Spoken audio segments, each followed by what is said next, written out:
Hey, listen, brothers and sisters, man, if you like what you hear, hit the subscribe button, man. Subscribe to this channel.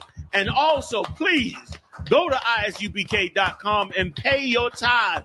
Drop me some cash so we can move around this planet like we need to, man, and do the things we need to do. Everyone west. Everyone west. Everyone west.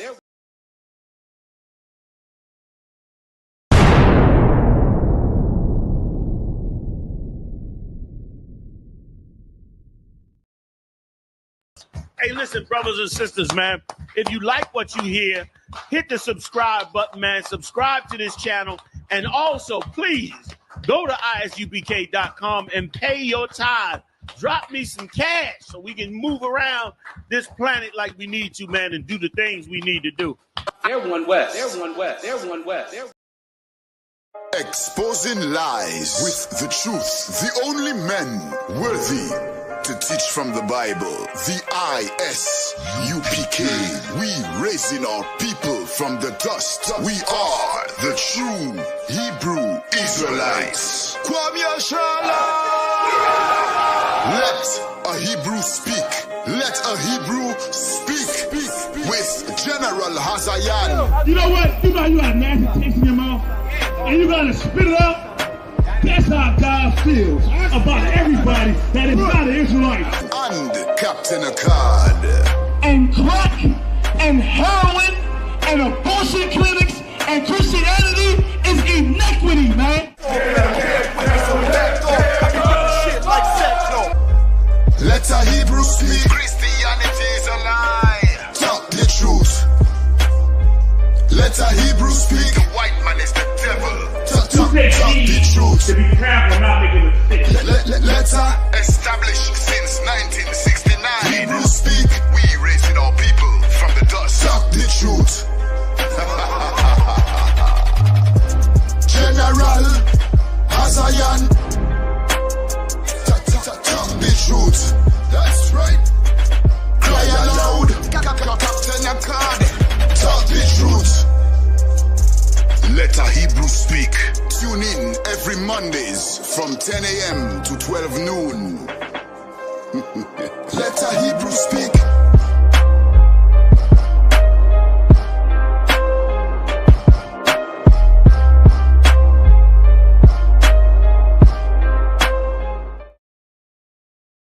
Hey, listen, brothers and sisters, man, if you like what you hear, hit the subscribe button, man. Subscribe to this channel. And also, please go to ISUPK.com and pay your tithe. Drop me some cash so we can move around this planet like we need to, man, and do the things we need to do. Everyone west. Everyone west. Everyone west. Don't claim to be a part of the quote-unquote Hebrew Israelite movement. The I.S.U.P.K. under commanding General Yahanna, we stand alone. Okay. We are not. We put that disclaimer on all our videos. We're not affiliated with no other Israelite group or organization. Okay. Because we don't believe the same thing they believe. Now, as far as the approach and yelling at white people, we do believe that every response is measured. Okay. So now, when you see a video of somebody coming up and somebody's just how you came up respectful. Has anybody disrespected you at all? No, and I'm glad I met you guys. Yeah. Every response is measured. If somebody came up and was disrespectful, they're going to get a measured response. Okay. We're not a violent organization, but we believe in self-defense. That's our American right. I'm sure you understand that for sure. Well, and the thing is, too, I thought, if I meet a group like I just described, I still wanted to go up to them and say, hey, guys, you know what? I looked into this. I know you guys are the real Israelites, but I think people are going to have a hard time listening to your message because of your approach. But Hey, listen, brothers and sisters, man, if you like what you hear, hit the subscribe button, man. Subscribe to this channel. And also, please go to ISUPK.com and pay your tithe. Drop me some cash so we can move around this planet like we need to, man, and do the things we need to do. Everyone west. Everyone west. Everyone west.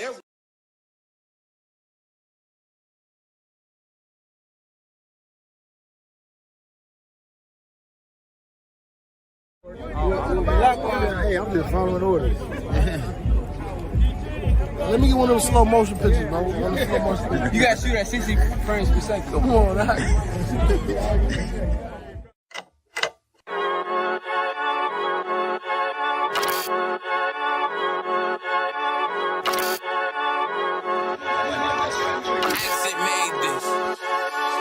They say they wanna hear that raw shit.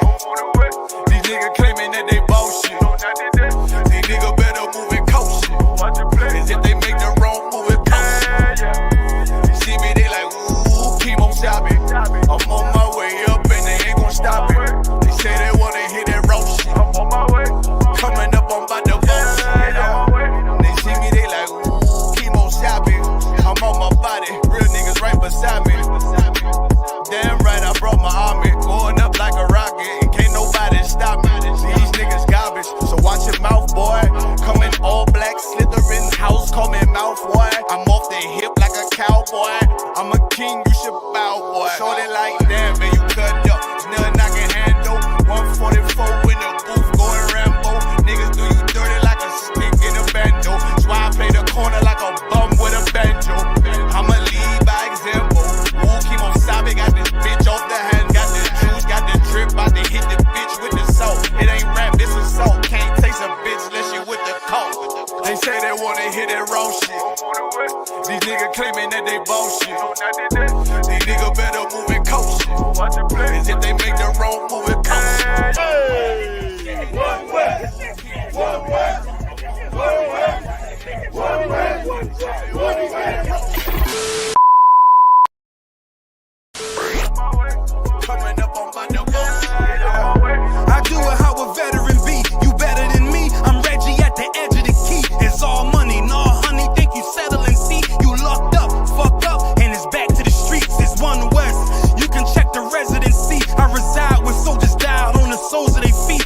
Cause there's death before designer. Ain't no coward in me. Cause I'm cold as a bitch's shoulder. You ain't calling a week. Get the cooking on this beat. Hope you like it well done. Got them killers rolling with me and they all rare. Got you fuckers scared some. Get the banging on this beat till my fucking head numb. Black Glock, red drum, black and yellow air ones. Homie, you ain't got a vest. I suggest you wear one. Told these niggas we was going up. They was doing a lot of talking. Now these niggas ain't saying shit. Feeling like a legend in this shit. Lil nigga, I'm past veteran. Never feeling third. Lil nigga, I'm past second. Guns, I gotta have them all like Ash Ketchum. Shotty break a nigga ribs up like his wife left him. We all stepping. Kill you with kindness cause I'm dead nice. That 5'7" put you 6 feet, not talking height. That judge giving out 5, but you doing life. These hands are rude GPS. A mean right. That's mean right. We build different, you know the vibes. And we stamped it authentic, we notarized. I keep a 144 because I know a kind. Noah's Ark, you know I'm with animals when we flowing by.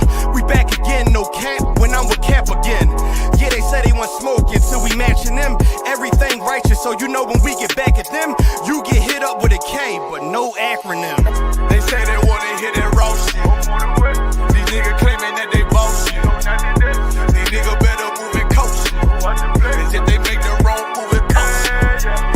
You see me, they like, ooh, keep on stopping. I'm on my way up and they ain't gon' stop it. They say they wanna hear that raw shit. Coming up, I'm about to bullshit.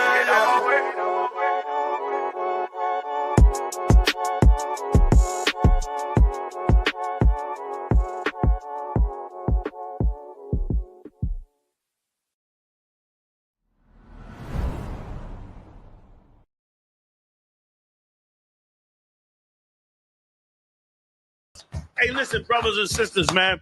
If you like what you hear, hit the subscribe button, man. Subscribe to this channel. And also, please, go to ISUPK.com and pay your tithe. Drop me some cash so we can move around this planet like we need to, man, and do the things we need to do.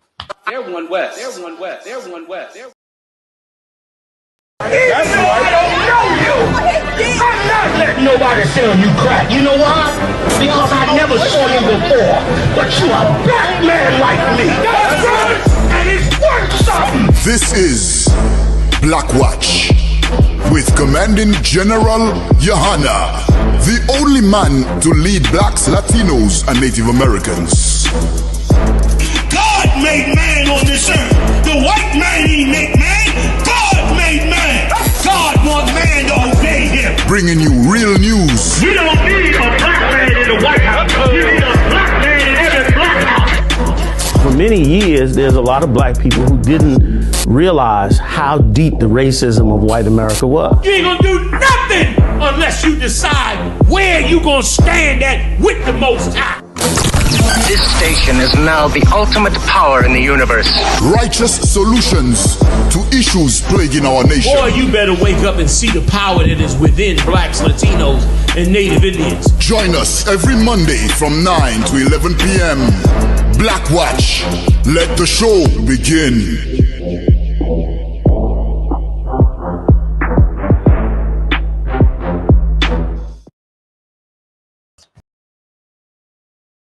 Hey, listen, brothers and sisters, man, if you like what you hear, hit the subscribe button, man. Subscribe to this channel.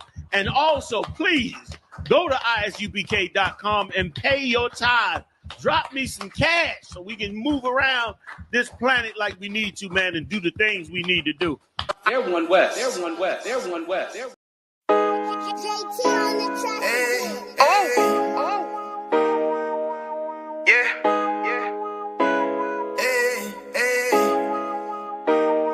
Wrong with you, boy? You know what time it is, nigga. Better watch how you step in. Yeah. But that was my niggas. Yeah.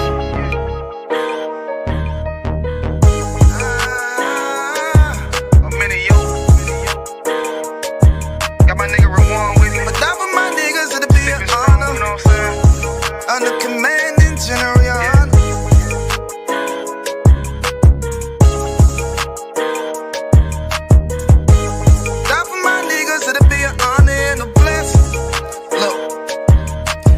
Straight off the top, I love all of my niggas. That shit ain't gon' stop till we on top and we ballin', my nigga. We be fly as fuck, you know them bitches be stalking my niggas. That shit'll never change and it's the same with all my niggas. City to city, I should be at home. That's what my ribs say. But bitch, I'm grown. I'm in these streets and closed caption. Niggas know we bout that action. If a nigga play with me, then my Hakim gon' let him have it. Hey, thank you the shit, this truth the shit. Nigga play, I let that Ruger hit. Get on them tracks, they be like, who is this? I'm rude with it. Ain't got no manners. All them pussy niggas talk the shit. Yeah, I know they can't stand us, but we U.P.K, Louisiana, bitch, that's what I'm rippin'. And my niggas solid number, real ones in my section. If you wanna get down, put your boots on, start steppin'. Brotherhood is a weapon. Brotherhood is a weapon. Better watch how you steppin', cause brotherhood is a weapon. If I die for my niggas, it'll be an honor and a blessing. Better watch how you steppin', cause brotherhood is a weapon. Brotherhood is a weapon. Better watch how you steppin', cause brotherhood is a weapon. If I die for my niggas, it'll be an honor and a blessing. Better watch how you steppin', cause brotherhood I lay my life down right now for all my sisters and brothers, because I love them. I see them dapping, man, hug them. It's amazing to see how well we adapt from the struggle. Born again from a life of sin, trapped in the gutter. My mind frame was to kill my own kind. Feeling inferior, waking up ready to die. Run with them killers, so it's just a matter of time. For why take your life or let you take mine? That's when I realized the slaves killing slaves while the white man live to get old. We in them graves, the shit got me feeling played. I opened the Bible, went through them records, found out we was royalty, a nation to be respected. But in this world we rejected, we hated for our complexion. Still fighting to get accepted. We hear the truth and reject it, but love is getting corrected. And all my niggas correct me. The commandments, the foundation we erected. Brotherhood is a weapon. Brotherhood is a weapon. Better watch how you steppin', cause brotherhood is a weapon. If I die for my niggas, it'll be an honor and a blessing. Better watch how you steppin', cause brotherhood is a weapon. Brotherhood is a weapon. Better watch how you steppin', cause brotherhood is a weapon. If I die for my niggas, it'll be an honor and a blessing. Better watch how you steppin', cause brotherhood is a weapon. Hey, hey. Hey, hey.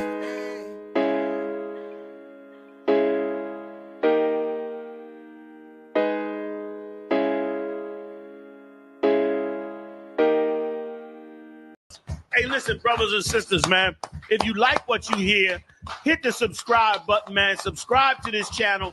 And also, please go to ISUPK.com and pay your tithe. Drop me some cash so we can move around this planet like we need to, man, and do the things we need to do. They're one West. They're one West. They're one West. They're Y'all struggle with the thumb. Y'all Shemata Basham Y'all Shai. We down in Trinidad again, Trinidad. I.S.U.P.K. Trinidad and Tobago under commanding General Yahanna. If you're in the chat, please, let me know for sure if you hear it. Just type a one in if you can hear audio clearly. We're trying out some of these new mics, this technology. Let me know if you're hearing me Tawab, and Officer Sawab. Yeah, I mean, let me know if you're getting him as well, all right? They're going to hear you on the mic without that. You probably might have to lower your volume. That might make sense. Can. No sweat. Hold up. Try to make some adjustments here. Hopefully good. Okay.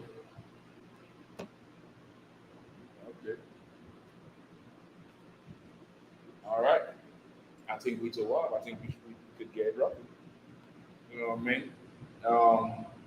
The audio was coming through to what for you? Yeah, it was so and really strong. Yeah, really strong. Just type of one in, and let's see what it do. All right, just type of one in. You'll like and share. I know usually you'll have Captain Nathak. You'll know Captain Nathak is also from Trinidad. Me and him came in through the same time.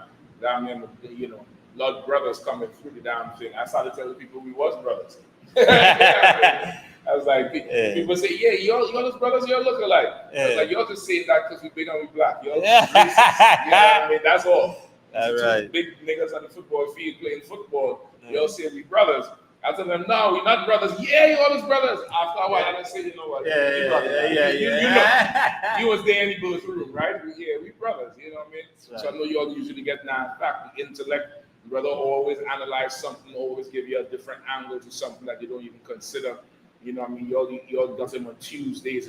It's a great benefit to have a brother like him teaching you. You know, I pray everybody really could get to fully appreciate what it is. You know what I mean? But tonight, of course, because I'm down here, he definitely decided to pass the class and rock it over. So I believe the rest of the brothers may or may not be coming in. I'm not too sure.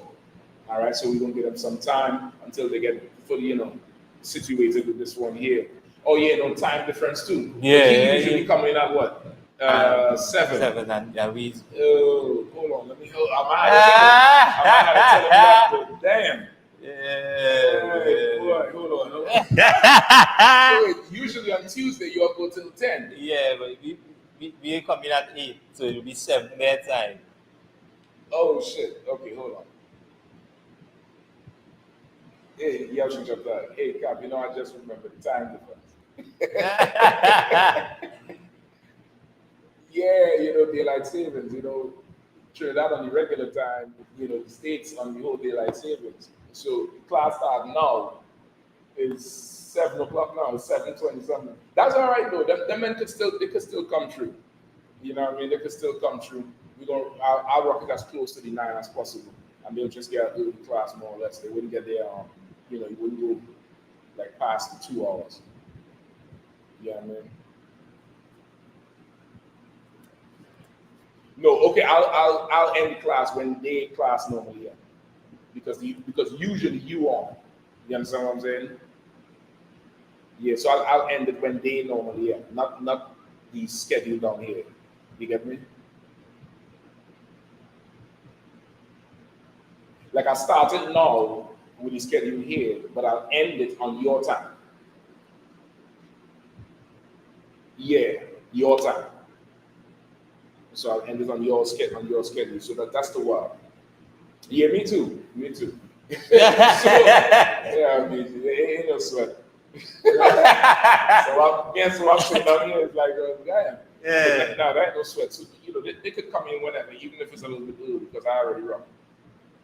All right, no sweat. No sweat. And you could just let them know if they're ready, they could just, you know, step in if they need to, all right? All right, let's go.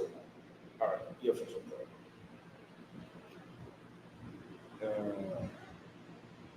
Yeah, damn, the white man is the devil, boy. Yeah. Listen, I totally forget the time difference and all.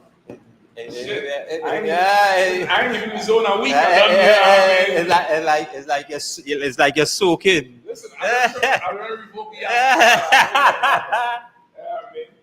and daylight savings is in the Bible. Let me get in the book of Daniel, all right? Can. Daylight savings. Let me get I'm gonna let you know what precept I want. Daniel.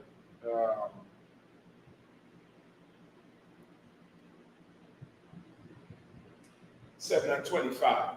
Can. All right, Daniel 7:25. And we're gonna start there. Of course, you all know tonight is the brotherhood class. So please have somebody bring some ice. All right. Can. Hit somebody. Any brother.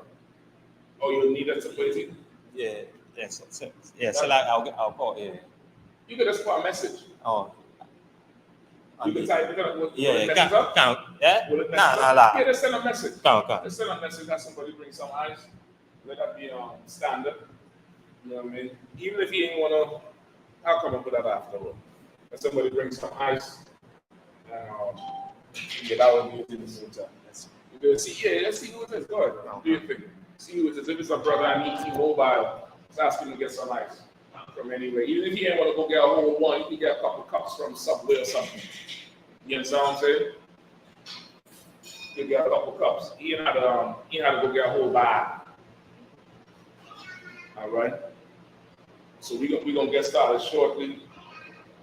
Daylight savings is an invention of the oppressor, the so-called white man, the Caucasian, to make slavery much more easier to slave. For him, he really wanted to increase the production. Shalom, this is how you're doing. He really wanted to increase the production of the slaves, but due to the whole, the shift in the what is called that? Not the equinox. It might be the equinox. When the shift of the earth causes the sun, the exposure to the sun to shorten, the daylight started becoming shorter in the northern hemispheres, and I believe in some parts of the southern hemispheres too, but definitely the northern hemispheres, those max European countries. When I say max European, I'm talking about that whole first world type countries, America, Canada, Europe, France, all of them, would follow that daylight savings. And of course, because of less daylight, in a time where production was the farm, you know what I mean? Production was the farm. Production was more so outside. Production wasn't you're in RBTT somewhere, or in Scotiabank somewhere, or you're in Pennywise somewhere. You get the point. Production was more outside.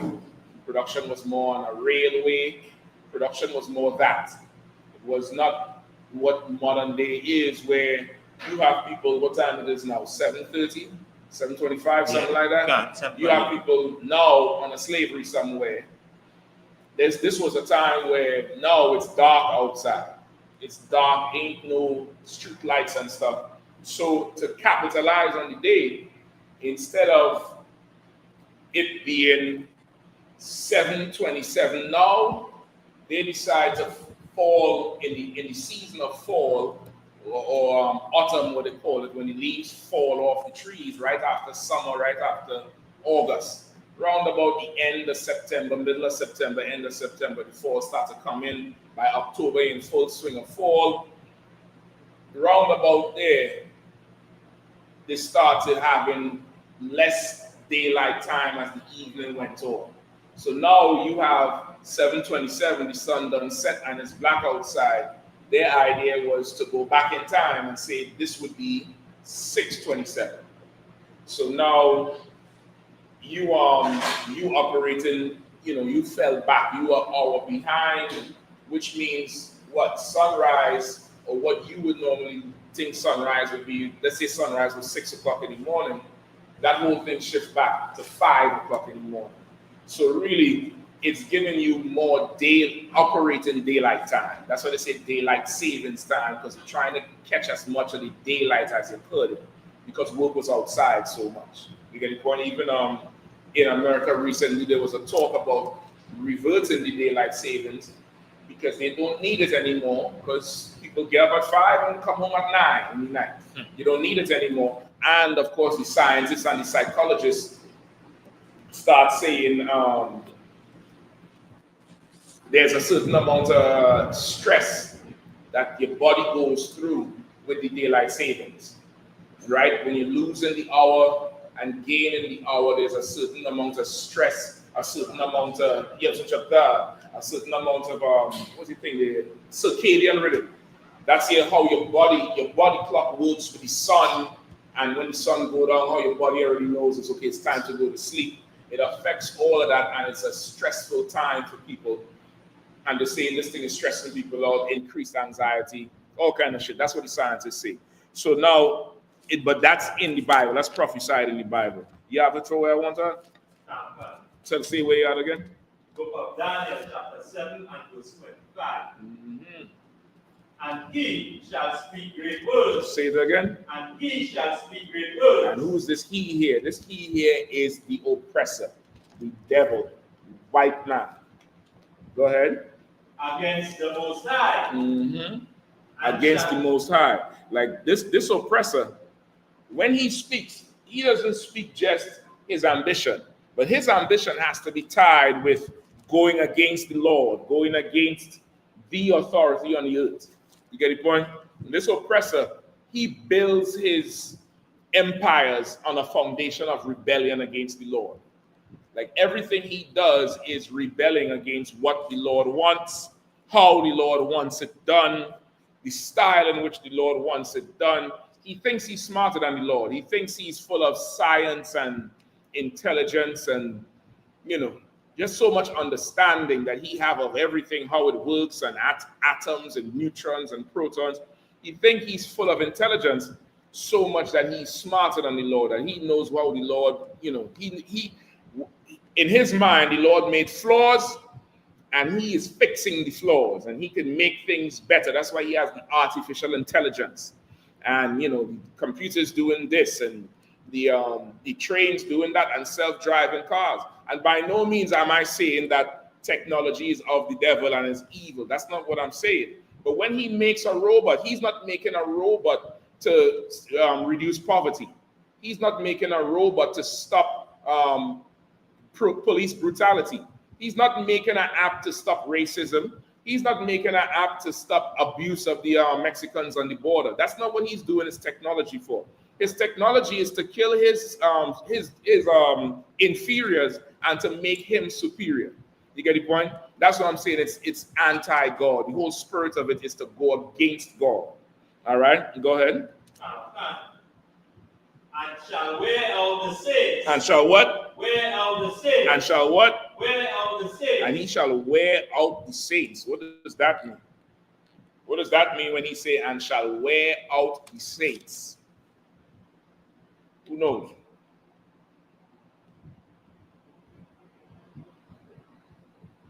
Yes, go ahead. Come on. Today would be a perfect example. What you see blacks, Latinos, and Native Indians being oppressed in a society where they would be considered as nothing, or let me say, by people that are all oppressors. That's like let's say first line of paragraph passage. This piece, wear us out, by continually bringing or helping, bring burdens and burdens our daily lives. Make it so hard for us, even to feed our families. Make it so hard for us to feed our families. Right. So exactly, like that's how he wears out the saints. Him wearing out the saints is more so creating an environment where you're eternally tired because you're always working. There's no rest. There is no rest, which is why the Lord made the Sabbath day. The Lord made the Sabbath day because he understands that mankind is very carnal. Very carnal. It's very difficult to be a spiritual person. It's very difficult to see things that doesn't affect you. Like everybody would expect that things that affect you, you could understand and appreciate. But then there's things that don't affect you. How could you even understand and appreciate? Who wants to? Like, you don't care what's going on over there, what he doing, what she doing, who wants to? That's a very natural thing to be. The Lord understood that, and he put in our law a Sabbath day, a day of rest, because he know man will try to squeeze every drop out of an orange, right? He would squeeze every drop out of a lemon. What do I mean by that? Just imagine you are juicing something or squeezing something. There comes a time, Negro, you just gonna throw that shit away. That's it. Or you're a Benjamin, you might put the rind, the skin to dry to make tea or do some other thing. That's fine. But you ain't trying to grind up everything and drink everything from that orange. It's this is what it give, and that's it. Not the oppressor. The oppressor is not like that. He doesn't think like that. He doesn't operate like that. And the other subordinate oppressors he put under him to oppress us, they do not think like that. You could never have enough. You could never have enough. It has to run day and night, make me more money. You could just, there's no end to it. You get the point?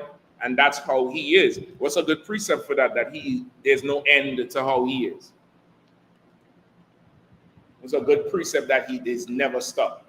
You could come up, whenever anybody come in, just go back and they're gonna knock on the glass. It'll just be better. All right.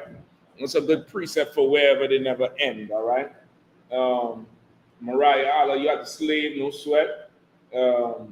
Princess Nazam Anna Jewel said, Salakia, drain us dry mentally and physically. You coming about? No sweat, mentally and physically make it unbearable, right? That's a definitely good way to describe it. That's wearing it out, mentally and physically. And really, physical wear and tear is not, as rough as the mental one. You get the point? It's not as rough as the mental one. The mental one, that's the rough one. Because the mental one, brother, you ever see like homeless people and ever wonder, why won't they get up and do something? Why won't they do this or go here or their family? And they sleep on the street and don't bathe, or because this is not about physical anymore. The mind is done. They're tired. That's it. They're done. They're finished. They're worn out. So the physical part don't even matter at this point. Who cares? But mentally, they done checked out. They're gone.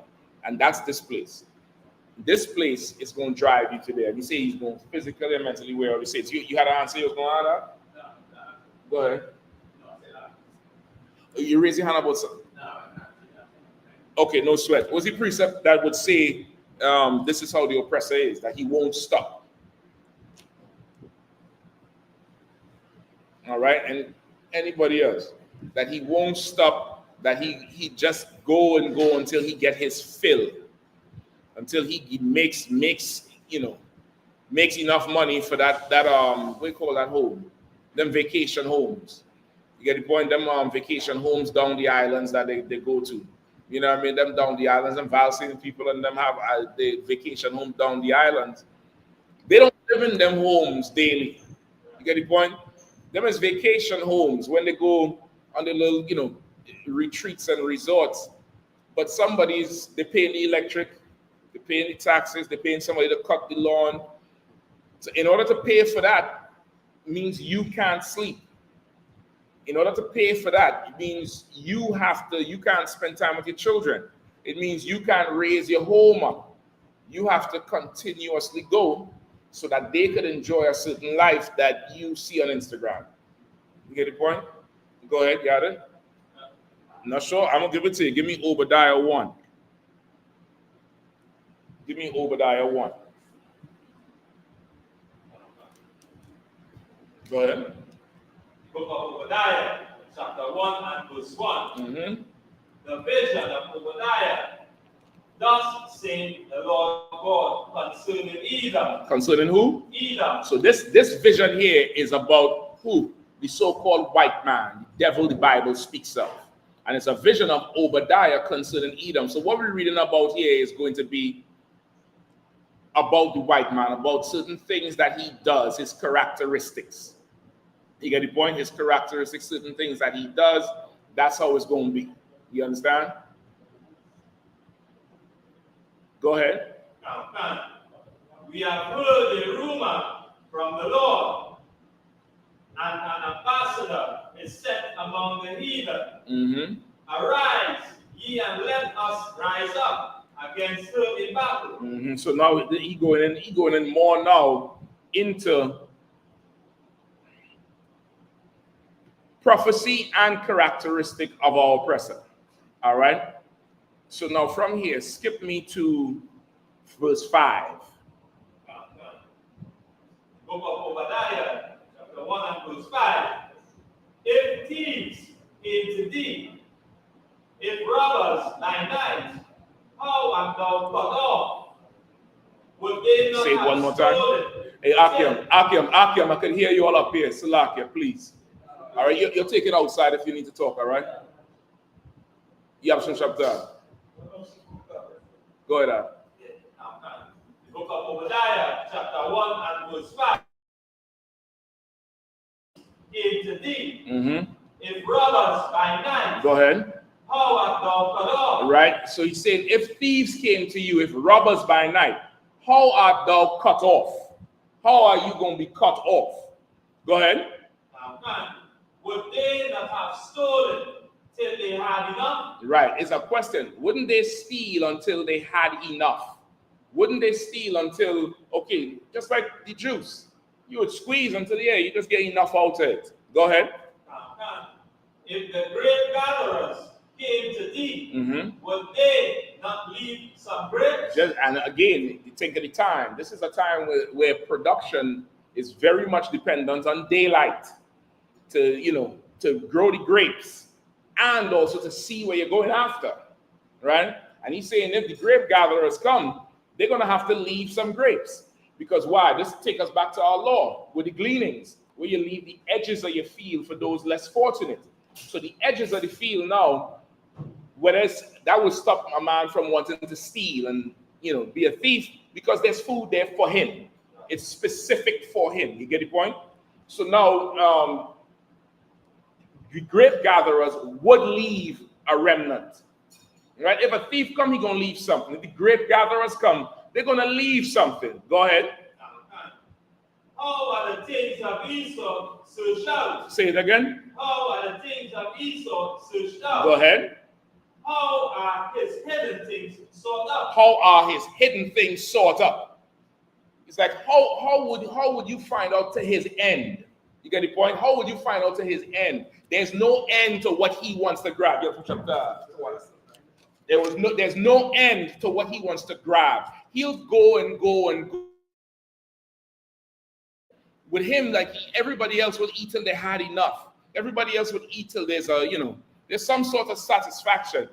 Him, even if he's satisfied, there's still more to get. So just get it. That's him. That's who made, animals extinct. That's who hunted the dodo bird. That's who hunted that, there's an old fox-looking creature in New Zealand. I forget the name of it. It's a dingo or something like that. That's who put all them things away. Put all them things away that it's damn near a myth now, but they were animals that once existed. And the oppressor hunted them out. There's a whole picture of how they dealt with the Native Indians in North America, where they hunted the buffalo, not for the meat, not for the fur, but to starve the Native Indians. And there's a big mountain of buffalo skull, bigger than this building. There's a whole picture of it. I could find it and put it up in a second. Like, that's the oppressor. And that's who is in Daniel 7. All right, let's go back to Daniel 7. Go ahead. Book of Daniel, chapter 7, and verse 26. Start at 25 again. Book of Daniel, chapter 7, and verse 25. Go ahead. And he shall speak great words against the Most High, and shall wear out the saints. And shall what? Wear out the saints. And that's what we're experiencing now. We're experiencing being absolutely worn out. Go ahead.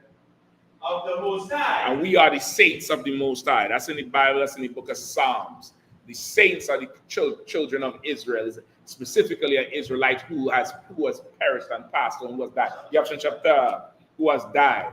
Like, that's a saint. A saint is not Mother Teresa or, saint whoever that they like to canonize. A saint is a child of Israel. You get the point?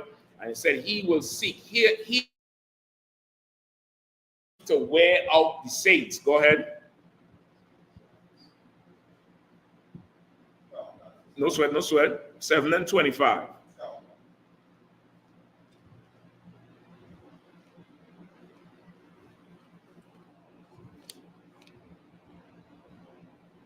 You got it? Yeah, Daniel 7 and 25. The book of Daniel, chapter 7, and verse 25. And he shall speak great words against the Most High, and shall wear out the saints of the Most High, and think to change times and laws. Okay, and think to change times and laws. That's what this oppressor does. He thinks to change times and laws. And that's, this is a prophecy right there for what we have today as daylight savings time. Like, he changed the time. You get the point? He changed the time. The time in, North America specifically is closest to us. Right now, it's 7:46. There, it's 6:46. This is the actual time. Their time is adjusted because of the oppressor trying to just grind every ounce of anything out of you. That's him. He just, just grind it out and get another one. To water too, please. Let me get a swig of that bottle there. You could just put the bottle up. I'm gonna sort it. To water. Appreciate that. Yeah. No sweat. You got it. All right. He shall seek to change times and laws. Right? Times and laws. What's the laws he seek to change? And the laws he seek to change is the laws of the Most High. You get the point? That's the laws he seek to change. All right. He wants to now tell you that LGBTQ is an alternative lifestyle. Right? It's a lifestyle, but it's alternative. It's not, there's nothing wrong with it. It's just a different lifestyle. This is him here. So that's your daylight savings for sure in the Bible, as is most every other thing in the Bible. All right. Okay. If there's any questions in the room or online, so I might get you to monitor, or any other brother on your phones or anything, just monitor the chat online from time to time. I could see it, but I might miss some of the questions when it's time. All right. If anybody have any questions, just say Salakia. Yeah, Officer Abada 1A. Abada 1, what's going on? What's going on? Sir. Shit, we might need this now. God damn. Hold on. But how I would do it, though, the audio don't come through here. Salakia, sir. I'm hearing you. Let me try it and see. Let me try. Where's it? Oh, go ahead. Yeah, shalom, sir. I don't know if there's going to be a feedback, though. I'm sure. About one. You can hear me? All right. Can't, sir. I'm hearing this one. Okay. Does it sound like any feedback? La, sir. Oh shit. We in the game. All right, most sign Christ, sir. To water too, please. Can't, any questions you have, just let me know. So unmute and say Salakia, all right? Can't, sir. All right, most sign Christ, sir. All right, Tuesday's usual brotherhood. Of course, any questions anybody have, even if it's off topic, we're gonna rock with it. We're gonna go into the topic tonight. Solving social conflicts and the power or the problem of the tongue. all right, which is but they're definitely two main parts of it, all right, two main parts or main tenets of the foundation of brotherhood, all right. Hey, Salaki, sir. Go ahead, up. You want the question before your topic or? Say that one more time. Would you like the question before the topic? No, I'll take the questions now. If you have a question now, that's fine. Yeah, I have a burning question. Go ahead. Revelation. I think it's in Revelation 6 where the scripture says the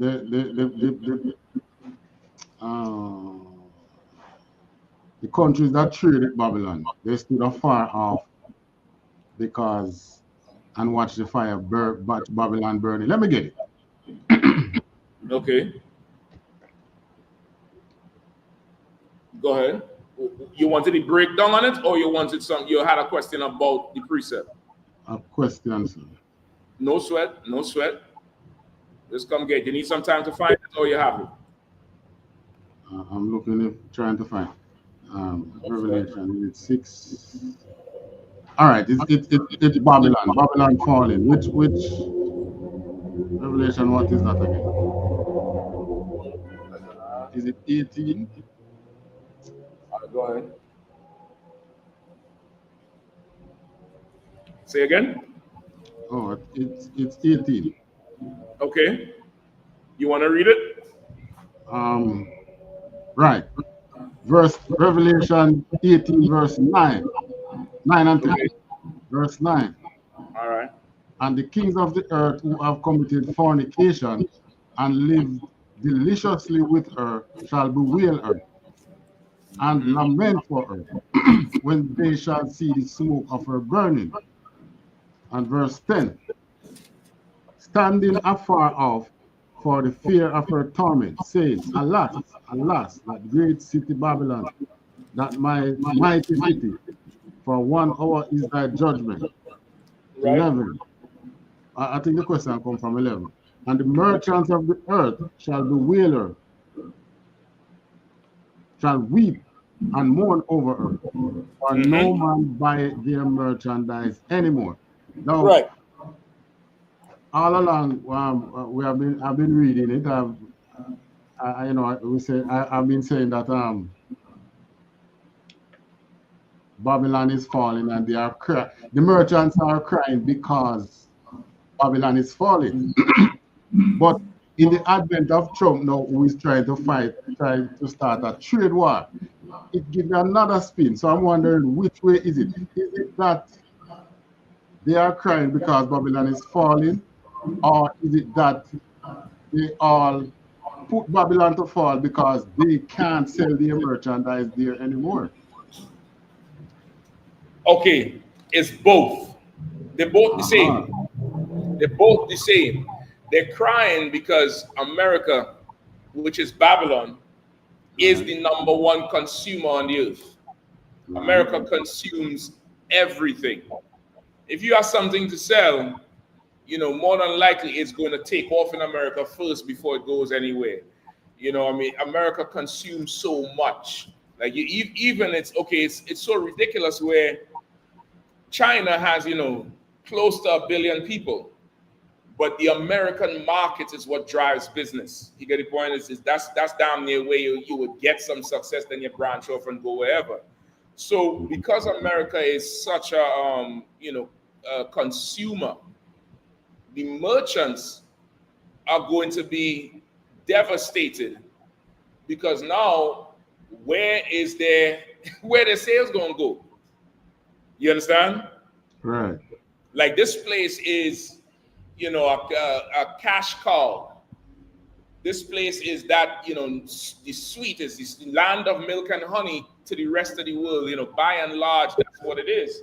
So now when to hear something like that happen or to see it, they're going to look afar off and be alas, right? Think like, you remember, about 4 or 5 months ago, they had a bridge that collapsed in Baltimore, Maryland, right in the harbor. Cancer. right? And what happened? The ships were stuck, no trade in that. And what do you think happened to the men on them ships that was stuck? They couldn't come off, I think. They couldn't come off to do what? To either deliver. There were ships stuck in the bay behind the bridge, that because one of them boats hit the bridge and the whole bridge fall down in the mouth of the channel. So there's ships stuck in the bay that can't leave, and there's ships that just outside mooring because they can't come in. And they can't go back to where they come from. They're going to be stuck in the water. They're out of fuel. You get the point? They're out of fuel. They can't refuel. They can't drop the goods off. And if they can't drop the goods off, anybody who's into transportation or delivering stuff, if you can't deliver, you ain't eating.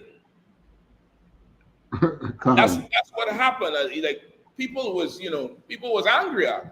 There was brothers and sisters that definitely died, Israelite brothers and sisters that died on the bridge. But the world didn't care about them. The world cared about when they're going to get their goods. The world cared about, the future of trade and if things is going to skyrocket and how long Baltimore, the state of Maryland, is going to take to pay to excavate the bridge and dredge the channel again so ships could go through and not hit nothing. You understand? Cancer. So now that's one channel. Do me a favor, if you have Google right there, Google how much money that bridge falling cost Baltimore or just cost the harbor. Hey Google. Just Google it real quick, or if anybody How else much on the money line. did Baltimore lose from the bridge collapse?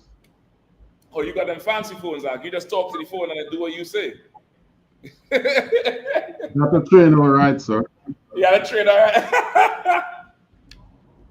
All right, just Google. Let me know what you find. Cancer.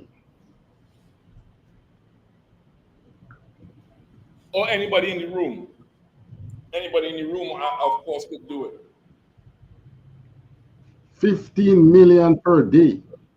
Say it again. 15 million per day. 15 million US dollars per day because they can't deliver. And I want to think that's a lowball number. You might want to Google a second time. I think it's a little bit more. So like you said, they give that per day, while the insurers face up to $3 billion in claims. The insurers say what? The insurers face up to $3 billion in claims. See, they face up to $3 billion in claims. So now, Babylon falling, it's a lot of money the world is going to lose. Like this world has a lot of money, We ain't gonna know it because we get pennies on the dollar. But this world has ridiculous money, brother. Ridiculous money is out there. So, something as small as that is going to just, is going to be a problem. It's going to be a problem. Google this other one. You remember the green ship, the green leaf? Not Greenpeace. It was stuck in the Straits of Hormuz last year where some boat captain tried to turn it, or 2 years ago, and it just got stuck there. Huge ship. I think it was the Straits of Hormuz. You could Google how much they lost today. It's going to blow your mind. You familiar with what I'm talking about one? Cancer. I forget the name of the damn ship. I could Google it myself too. Hey Google. How much money per day was lost when this ship stopped in the Strait of Hormuz?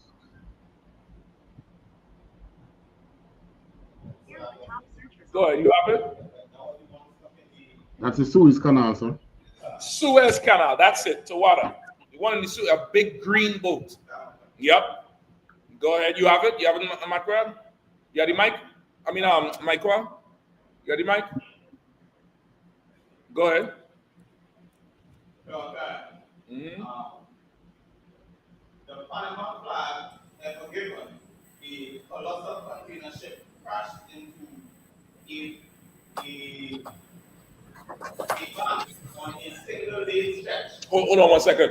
the Akim who just come in Bahamas, Yabashim Shabbat Thumb, Charlotte and Durham, Yabashim Shabbat Thumb. You'll put your phones on. You'll put your mics on mute until you're ready to chime in, all right? So water. Appreciate that, Akim. Go ahead, Michael. The ever given a 400-meter long, 224,000 ton ship. Dang, 400 meters long. That's plenty boat. Go ahead. 224,000 ton ship ran aground in the canal, single lane, uttermost stretch on March 23, 2021. The ship was wedged across the waterway with its boat.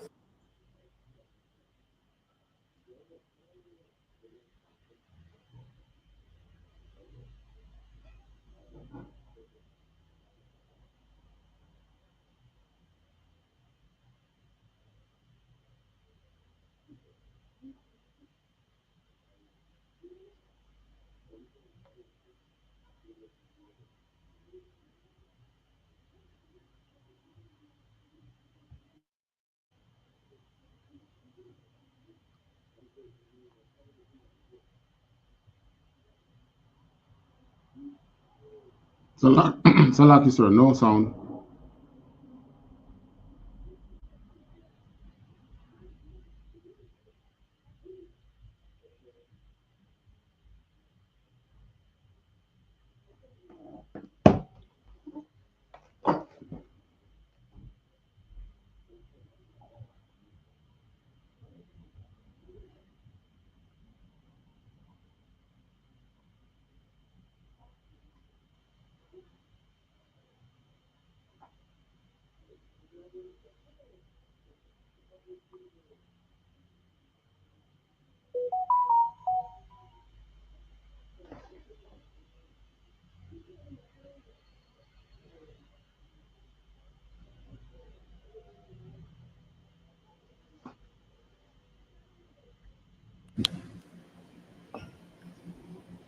Testing 1 2 1 2 1 2. About one, you can hear me now? Cancer, hear me. All right, no, but Michael, you might just have to read a little louder, all right? I think that one dead.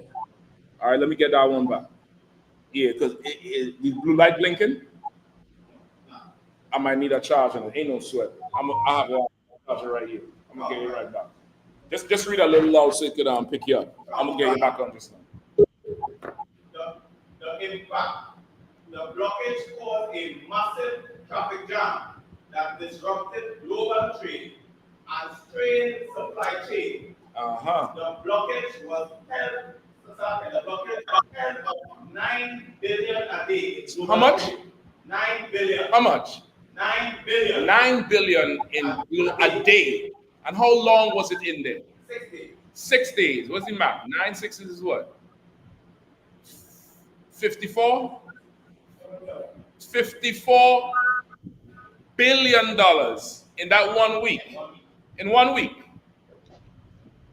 In 1 week,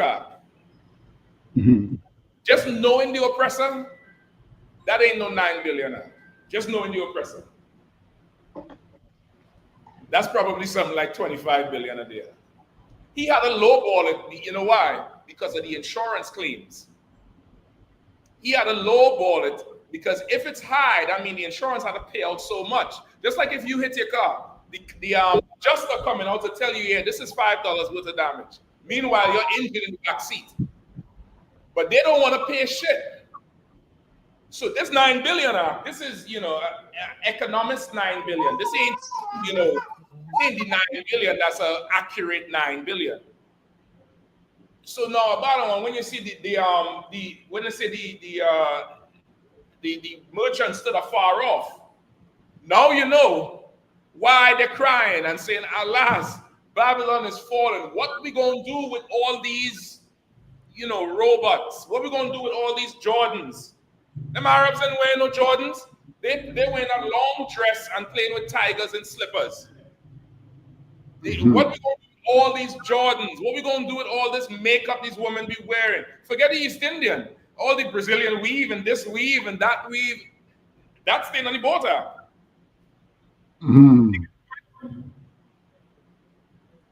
You understand that? Con. Even right now, what is Donald Trump saying he's going to do? 100% tariff on the BRICS countries who want to remove the US dollar. What are they? And the tariffs means what? Just the cost, just what he's going to tax them for bringing the goods in the country. Okay, he's going to tax them, but what does it mean in terms of them, their goods, them and their goods? Shit. Okay, the goods is going to go up, might not sell as it should sell. It might not sell. It might stay on their ports, on their docks, right? Right. Concept. So then, if the goods stay on their ports and their docks, what is those countries who he say he's going to tax? What are they doing right now after he announced he's going to tax them? Are they smiling? Answer. They start to cry. They start to bawl. What's Canada President Trudeau? Trudeau started to cry, buddy. Trudeau started to cry long moose stares like them moose he be having up there. You know what I mean? Trudeau started crying, brother. Crying something horrible. You know what I mean? Captain Natak just jump in here. Y'all listen, y'all don't know it. Okay, kick Captain Natak a hand, man. Give him a strong hand, man. The dog right there. I think the thing freeze. You frozen? I'm not saying crash. I think either you're frozen or you're delayed. Shalom. Yeah, I think you're delayed. I think you're delayed. Jeez. I think you're delayed, Cap. You might have just I don't know. Go out and come back in. Go out and come back in because you're responding about 5 seconds after. Okay. All right, no sir. Right, so about that one, so that's why they're crying. So it's a bit of both. It's the loss, but primarily the loss of the business. The loss of the business is what's going to really affect them in that way. You get what I'm saying? Cancer. The loss of the business is what's really going to, harm them. All right, Michael, if you don't mind holding these two together, Salah. It's a little big, but you should be able to, you know what I mean? Was there any questions from anybody else, or you're good to go? All right. I know the brothers who just jumped in. You could just unmute if it is that you have a question, anything to add or ask. That's fine. Just unmute. But if not, just go ahead and mute yourself. All right. Good to go. Okay, so now we're gonna go into about you good with that one, or you had any more? No, I'm sorry, I'm good. All right, no sweat. So that's it. And also too about one, the if you read down verse 12 and 13. Revelation 18 verse 12. The merchandise of gold and silver and precious stones and of pearls and fine linen and purple and silk and scarlet and all fine wood and all manner of vessels of ivory and all manner of vessels of most precious wood and of brass and iron and marble. Verse 13, and cinnamon and odors and ointment and frankincense and wine and oil and fine flour and wheat and beasts and sheep and horses and chariots and slaves and souls of men. And souls of men. So meaning the slaves coming across on them ships are like really, this is really today.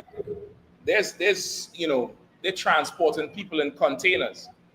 You get the point? Like that's today. And remember, just think like if you're making a product.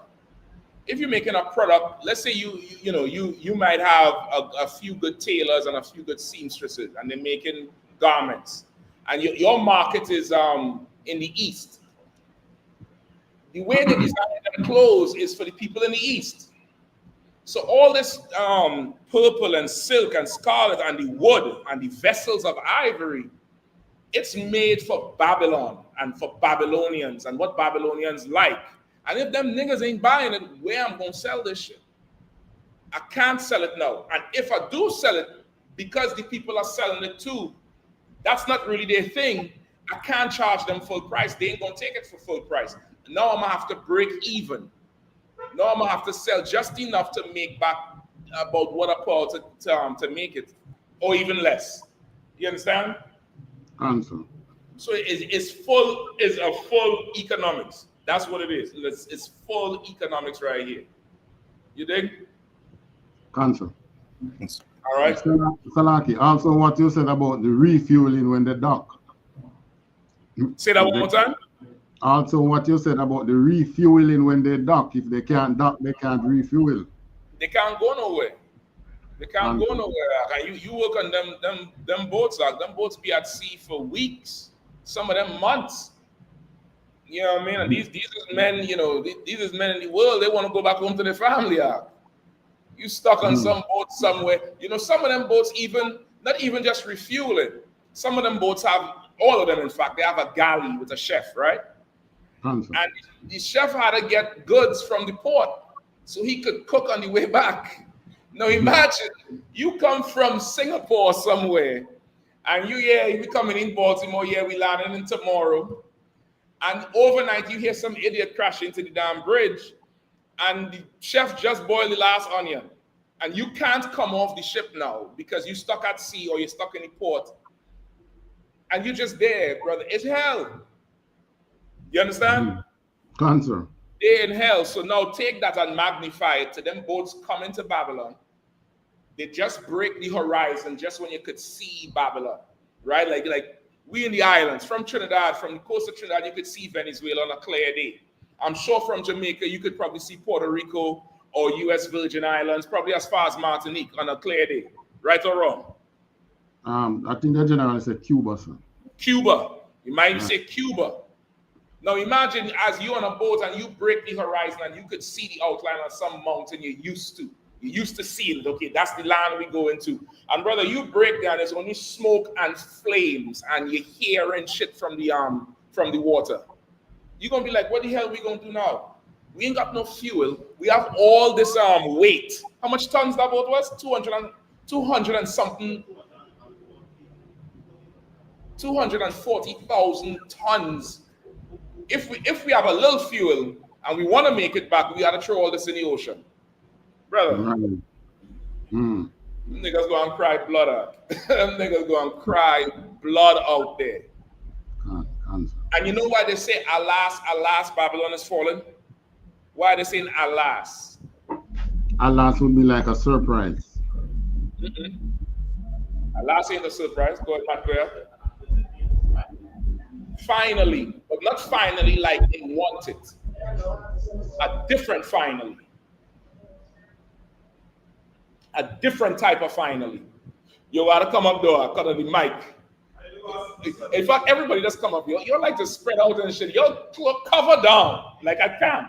A nigga go to the bathroom, you all cover down. All right? When somebody knock on the door, you just go back and open it. So what? Add to the list a doorbell and a beeper. You know when you're going them place Passad, as soon as you walk in, you hear ping pong. You gotta hear that shit. That way, if you're in the bathroom and you hear that, you know somebody just come in. All right? Just everybody just come up. All right? Go ahead, Matt. Oh, Salakia, Tazo, Salakia. You had the mic? Yeah, go ahead. Right now, does it mean that at last Babylon get the judgment? It was delayed. Okay, no, because that would mean they was looking forward to Babylon getting the judgment. And remember, these is merchants. They need Babylon to exist. So it is at last, like, damn, fine. Oh, I gave it to you. Come on.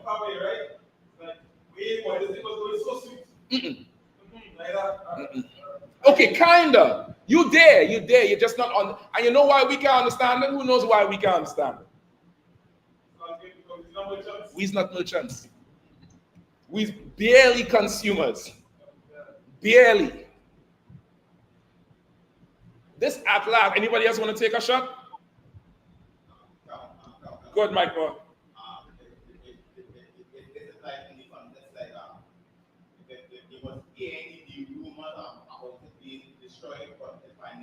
That's what it is. As you coming into the ports, remember them boats coming in on the ports, right?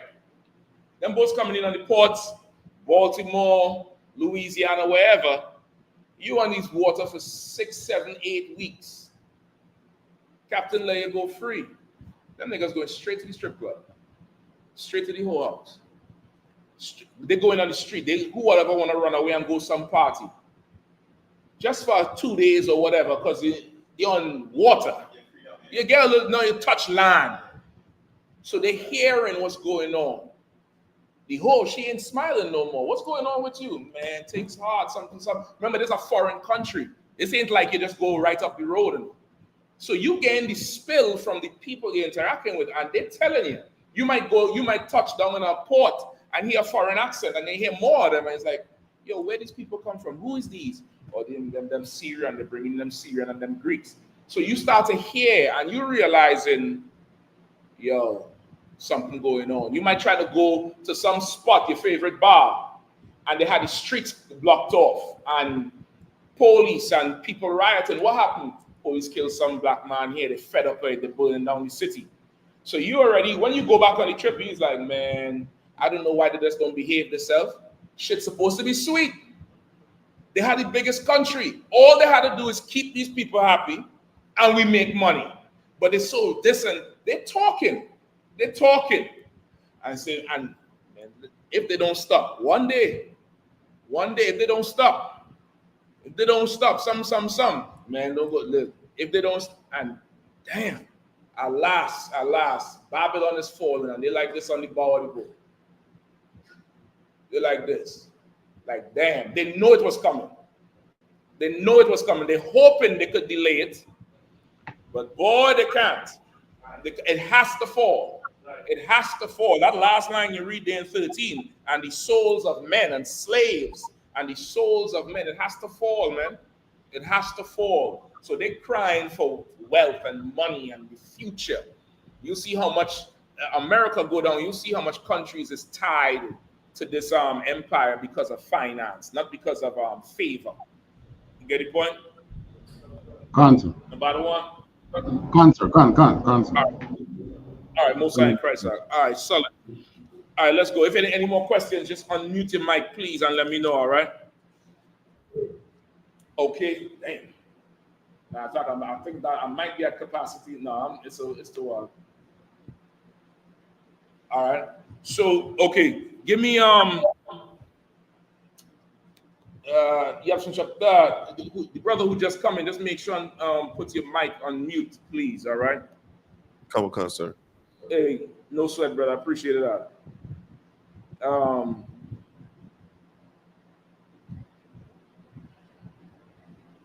right, give me Matthew 5. Let's start there, all right? And of course, this tonight, the night is brotherhood, but of course, if anybody have any questions at all, even off topic, I'll take them too. Matthew 5. And you're going to start at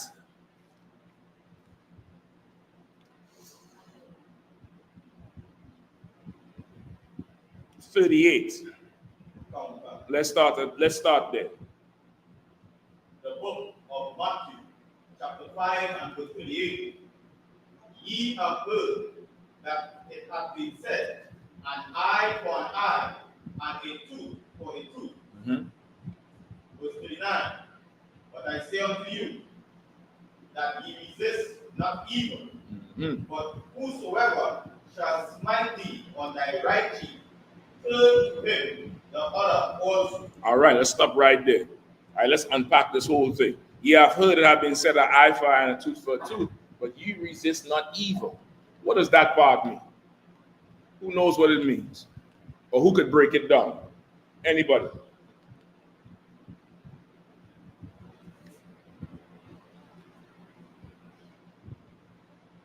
Go ahead, Tazawa. You gotta get the mic. I know y'all gonna get used to it, but trust me, that gonna put your production up on a whole level. On a whole level. Right? Right? So people are talking about that the resistant evil, which means when the temptation comes, although somebody does something, when the temptation comes for you to do them back at it, then you know you allow that. You're not playing, you want to kick it out in your face, but you're moving away. Okay, that's how we learn to handle things in the world. That's not what this is talking about here. That's how we learn to handle things in the world. We learn self-preservation because that's the justice we could give ourselves.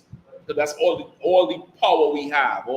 That's the only thing we have in our might that we could do. And that's a form of self-preservation. But it's really denying justice. This here is saying, read it again, an eye for an eye and tooth for a tooth.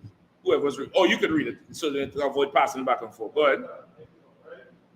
Matthew chapter 5 verse 38. You have heard that it had been said, an eye for an eye and a tooth for a tooth. Stop right there. Explain that part. Come on with it. Right, so this goes talking about yesterday. You heard that the justice system in Israel a long time. Somebody do something, the requisite for what you start from was that the person will get paid the same thing. So if somebody paid a donkey, you have to pay a back a donkey. Okay, but an eye and a tooth for a tooth. So let's say I take your eye out, right? Whether it's by force or an accident, like I'm moving, but to you it's like, what do we say? You do that for spite. You do that for spite. You was watching all the damn time, something, and I talked to you yesterday, and you do that for what is that? But your eye. So now from there, what can you do? Can you take my eye? No, you can't. You cannot. You cannot. If that was the case, we'll be a nation of cripples. We'll be a whole nation of just one-legged, 1 foot, with one eye, no nose, you know what I mean? A man had to talk for you, a next man had to listen for you, a next man had to see for you. If that was the case. You can't do that. And that there is you resist not evil. What you have to do is go and make a report. And the officer will come and take the report and take it to the priest. And then there will be a council. There'll be court. This has to be this has to be a fair dispensation of justice. Because you all know well, places like in America, and it's starting to spread to other parts of the world because America's culture is so seductive. Well, it started with white people, I'm sure. These devils will just walk in front of a place and throw themselves down. The Asians just do it, walk in front of cars and stop to get hit, to claim insurance. You'll see videos where people just back up into a car, come out, hold their back, and act like you run into them. Now, if there's no dispensation, if there's no structure for justice, and our justice is in my own hand, then it's your will against mine. And that turns into who's stronger, who has more power, that's who's right. And that's what's going on now. What's going on now is might is right. That's the world right now. Might is right. You'll see Joe Biden pardon his son, right? His son is a crackhead and a whoremonger. He a whole old filthy crackhead and just weak under prostitutes, half a homosexual, a traitor and a sellout, making deals with Russia and China, selling America's secrets. They had one laptop that they were supposed to raid. Joe Biden protected that whole laptop. Trump wanted the laptop. Joe Biden protected it. Finally, this damn crackhead did something. What he did? He buy the gun? I think it was the gun, right? Yeah. Okay. This devil go to buy a handgun, and part of the requisite is you had to, say if you're on drugs, if you have mental problems and stuff like that. He lied, and lying on that application is a federal offense. So he get a felony for it, and from that everything kind of trickled down. So Joe Biden said he's not going to pardon his son. He has to face justice, blah, blah, blah, blah, blah. Devil lose the election, Trump in power, son, you pardon. That's his right, because he knows Trump will flay his son in the prison. You get the point? Trump will put on in Russian prison. So he pardoned his son without anything. Might is right. But there's brothers. Go ahead, come on, Cap. No, just go on. Ask if I could add to what you're saying is heavy. Come on, please. And I was saying that might is right is the same thing as what's going on right now in with the war with Israel and Palestine. The ICC issued an arrest warrant for Netanyahu and his general, his army general, right? Yes, and they not respecting it, and America not respecting it. You understand? Because as they say, might is right. You understand? Listen, you're absolutely right, Cap. Listen, one thing I learned for sure being in the UPK, be yourself, nigga. Yeah. And if might is right, no problem. We are right, because we have the truth. And we coming with might, brother. We're going to be on that street battling you all the way to the grave. If you want to go there, we go in there. You want to go to the hospital, we go in there. If you want to go back home, we going home too. It's on you. It's on you. You want to interrupt me to, argue about something? We going straight to war. We coming with might too. But that's the rules of the game. We ain't trying to change the rules of the game. We're just trying to get the power. That's right. We ain't trying to change might is right. Because the Christians said it was right, and they came all slow and nimble and silly and let molesters in there. That's right. And if there was mighty, the molester's head would be on a spike outside the church. You get the point? If there was mighty. But they ain't coming with no might. Christ came with might. That's when he came, and he came with power from on high.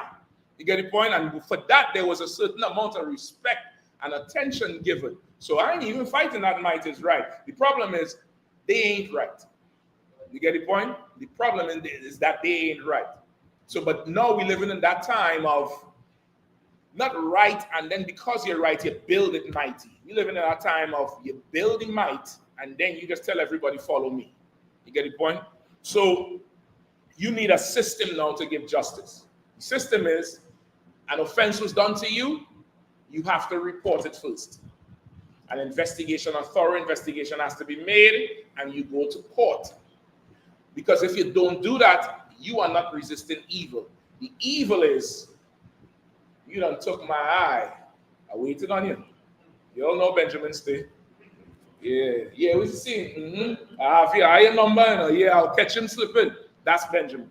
That shit out of stuff. And that's all 12 tribes, really. Benjamin ain't had a monopoly on it. I just grew up, I understand it. I get the whole vibe on the shit. Right? I get the whole vibe on the whole thing. That has to stop. Because you don't resist evil. You're doing it to satisfy you, not for justice. Because what you would find is, if you actually go to find this was an error, you may find maybe you was in error. This thing that happened was your own fault. And if without that, you would have took something that was not somebody else's fault and created something that would have spill into a never-ending cycle of violence.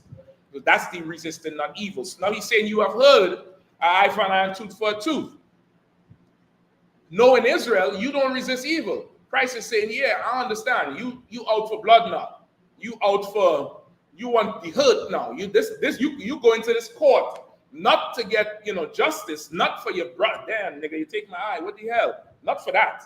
You go into court now that this motherfucker, they're gonna take your eye, and next year, I'm wait till they forget. I'm gonna take next eye and make sure you don't see nothing no more. No, you're not resisting the evil. And we're going to have to start to resist the evil amongst us. Because, brother, them East Indians is resisting the evil amongst them. So what showed me the creek today, brother. Now, I thought you guys see the creek. Brother, they built a road, and the road falling in the damn water, brother, and it's only rebar. And I want to know which 12-year-old child do this damn job. Wow. And I'm sure somebody take the blame for it. But they will resist evil against each other so they can remain on top of us. And that's something we don't understand. We don't really get it. And it's a great part of it is because of the oppression. The oppression keeps us like this, like a horse with blinders. It keeps us like this a whole lot. And it's hard to do this, and it's even harder to do that. And then we get comfortable like this, and this is all you see. And it's the oppression that causes it, but we're going to have to fight to get to the point where we resist the evil. All right, give me 39. Matthew chapter 5 verse 59. But I say unto you, that you resist not evil, but whosoever shall smite thee on the right cheek, turn to him the other also. Give me that one. Give me what they first say in the word. What do they say about this in the word? Come on. Some people say that if you want to take the right cheek on the right face, turn and let the next one also. That's what they say, right? More specific, in today's world, the LGBT don't take this one. They don't take this one here with the David and Jonathan scripture. And I hear they take, what's the one with, is it Esther? Not Esther. Who's the other sister? Ruth. They say Ruth and her mother-in-law was doing something unseemly. That's why T.D. Jakes get his stroke. And that's why the other one fall on the stage. I forget his name. You get the point? Like they take in the scripture and these records and doing something horrible with it because they have might. Which is why when we go out, we're going to disrespect them. We're going to call them for what they are. And we're going to offend people with might. Because what they do is something very evil. Like our people are really dying because we don't know this. Because we don't understand this. We don't have this process in us. And they over there playing the fool with it. Right? So now, what does this mean? So that's what people think it means, but what does this actually mean? Go ahead. You're not supposed to think about the best outcome to the situation. Don't look for vengeance and really look for justice to prevent the situation from happening again. Say it one more time. So like I said, right? It's better to look for a better result as opposed to vengeance. But really let justice come forward a situation where somebody can learn to do better in this situation. Okay, I'll take that. That's a very broad. You're on point with it, but it's very broad. So I'm gonna tell you something General Hyman told me. I was young and true. Younger, Salakia, any truth. Don't light a forest fire, right? Especially when you're younger, in truth, you wanna just destroy everything. That's everybody. You come in the truth. You want to come in the house. I ain't no pork, no Christmas. Now you want to blaze on everybody. Don't light a forest fire. Be a laser. In that forest, burn that rock. Don't touch nothing else in the forest, because the rock is the problem. That thing is the problem. So you want to focus it all the way in. So what you're saying is all the way right, but brother, you gotta throw gas all over, light every tree, make sure that shit burn. When that really ain't the problem. The problem is this thing right here. So read the scripture one more. Anybody else wanted to try it? Anybody? Salaki, sir. Go ahead. Go ahead, about one. Eye for an eye. Is it saying that does eye for an eye really saying that the punishment would or should fit the crime? Well, it definitely is saying that, but the punishment is going to come from a judge. It's going to come from a priest. So that part we already took care of. So this it's definitely saying, it's written in a way to express equity. Right. Lost here, an eye for an eye, a tooth for a tooth, and it's written in that way so that you could understand to have temperance. You understand? It's written in a way for you to have temperance. I'm gonna give you a good example, right?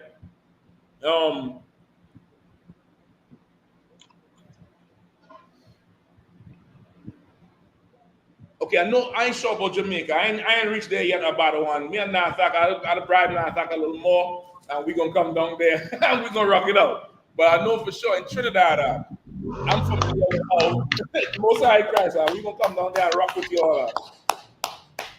You know what I mean? I'm just joking about bribing Nathak, though. I don't bribe him to do nothing. Yeah. I mean, like he just want to know the date, and he's ready. That's right. Okay, I know about Trinidad though. Like, okay, I said in SWAP today, even the driving, the way how we drive, it's unnecessary. We speed into intersections and stop, so the next person coming up don't know if you're gonna stop or go. We narrow roads, we squeeze. We'll drive and then be like, you have room, come. Brother, just stop and say, go ahead. And let somebody go. But when everybody, and they're coming together, and it's, now guess what? This time you're taken to be dumbasses. There's traffic building up. It's just unnecessary. So now with that said, what if I told you if you robbed down this man's car, you had to pay him $10,000? Would you still, yeah, room, come, yeah, room, and fold in your mirror? You know, let's get bright now. Come in. Yeah. Or would you just stop and say, come through, flash your lights, come through. And he speed through and you go through and the next person. And we start to think not for ourselves that I want to reach somewhere, but we start to think he had to reach somewhere too. Somebody merging into traffic. What does the person who in the right lane do? Somebody they had to turn right, they didn't turn right. They're trying to merge back over. What's the fool going to do? What does he do? As soon as it hits your indicator to merge in, what do they do? Speed all the way up. Down there, nearly hit the next person. Nigga, why not just stop? You know, wave your hand, stop everybody in the back, go and flash your lights. And then the next man pull in, and you just, hey, brother. Like that there, those small things will make a better society. So now an eye for an eye and a tooth for a tooth is to tell me and you, I better be careful because I could lose my eye with the action I make. You understand? It's to tell me, let me be careful how I'm moving, how I'm driving, how I'm handling. Because if I make a mistake, I might have to give something up I don't want to give up. So it's to teach us temperance. But we being Israelites, I found out tooth for a tooth. I wish a nigga would. Go ahead, hit me. Go ahead. You get the point? Like, we're not resisting the evil. We're not looking to create a better society. And don't take it like I'm knocking us. I'm explaining it so we understand it. And we know we can really attack the problem. Because as a people, the oppression, we really don't know. And we don't know how to be better. We really don't. Somebody has to show you. Somebody has to do this to you. Hey, raise your head up, man. Raise up some more. Raise your head up. Take a deep breath. And move them things from your eye. And now you could look around. Now you could see. Somebody actually has to do that. Without that, brother, it's just utter chaos. Right? So now let's get to that other verse. Goddamn. Where we at? Matthew 5:39. 39. Give me. So turn the other cheek, right? That anybody else wanted to try it? Or I could get on with it. If nobody else wanted to try it, let me give you all. Anybody? You're good? So turning the other cheek. It's saying now, okay, to even reach to turn the other cheek would mean you go to court and the judgment came down that whatever is whatever, but you now have to forgive this person. And turning the other cheek means it's symbolic. Somebody hit you on this side. Turning the other cheek is you giving them the opportunity to start over. You're not constantly showing them the cheek with the bruise. You're not bringing up the shit. You're not, some, every time you see them, you're walking. So you name your dog Cheeks. Hey, come here, Cheeks. Hey, Cheeks. Durham backstage just trying to come back in. Oh, Slacking. Yeah. You get my idea though. You name your dog, punch me in my forehead or something. You name your dog whatever is done to you. You do something to just keep it there. You know what I mean? You do something. I mean to knock sisters. I'm slowly getting a reputation of a misogynist. People tell me I hate women. But you know what, Nazak? I'm gonna be myself. No, but just because of how women and men make up, it's women are very because of emotional disposition. Women tend to remember the feelings way more than men. Sometimes when an offense is done, you don't actually remember the offense. You don't actually remember what exactly happened. What stays with you is how you felt. That stays with you way longer than what actually happened. Because sometimes you try to recount the shit and it's like, all you know is you felt violated. That's it. That's it. Kick him out. No, dude. That's it. That's all you felt. And that feeling has to be validated. And it is valid. It's a valid feeling. But there's a time the feeling just has to end. You have to turn that off like a switch, and you have to do your duty, right? You have most brothers and sisters, you're newborn. You get a newborn. How many of you all ever felt like throwing a newborn against the wall or through the window? Don't lie to me, because I know. Thank you, sis. Give her a hand. Give her a hand. She's honest. I felt it. I could tell you straight up and down. I called General Muhammad, so she wouldn't stop crying. I can't take it. And he said, Mashak, just remember, he said, imagine what it would be like you have a mouth, but you can't say, I have an itch right here. Ah, boy. All you could do is, that's all you could do. But the adult is seeing, I feed her, I burp her, I bathe her. She wouldn't lay down. He wouldn't lay down. You don't know the baby have a little itch or this thing too tight, but they can't say it. And he break it down to me, and brother, then I started to understand it. I understand how to deal with children, but I also understand the flip side of where you hear a story about mother puts baby in trash can, mother puts baby in the oven, mother puts baby, do some evil shit, and everybody be like, oh, she filthy, she did. She don't know how to deal with it. She's stressed, she's oppressed. Not saying it's right. I'm not saying it's right. But to fix it, you have to understand it. You absolutely have to understand what is taking place. And that's really one of the foundation blocks of brotherhood. Understanding. The scriptures say, know them that labor among you. You have to make an extra effort to know each other.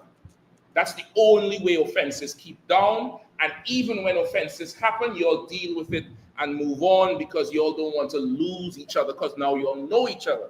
But when you don't know nobody, it don't matter. Like I don't care if this chair break. I ain't never sat in it. If it break, it don't mind. It don't make me no never mind.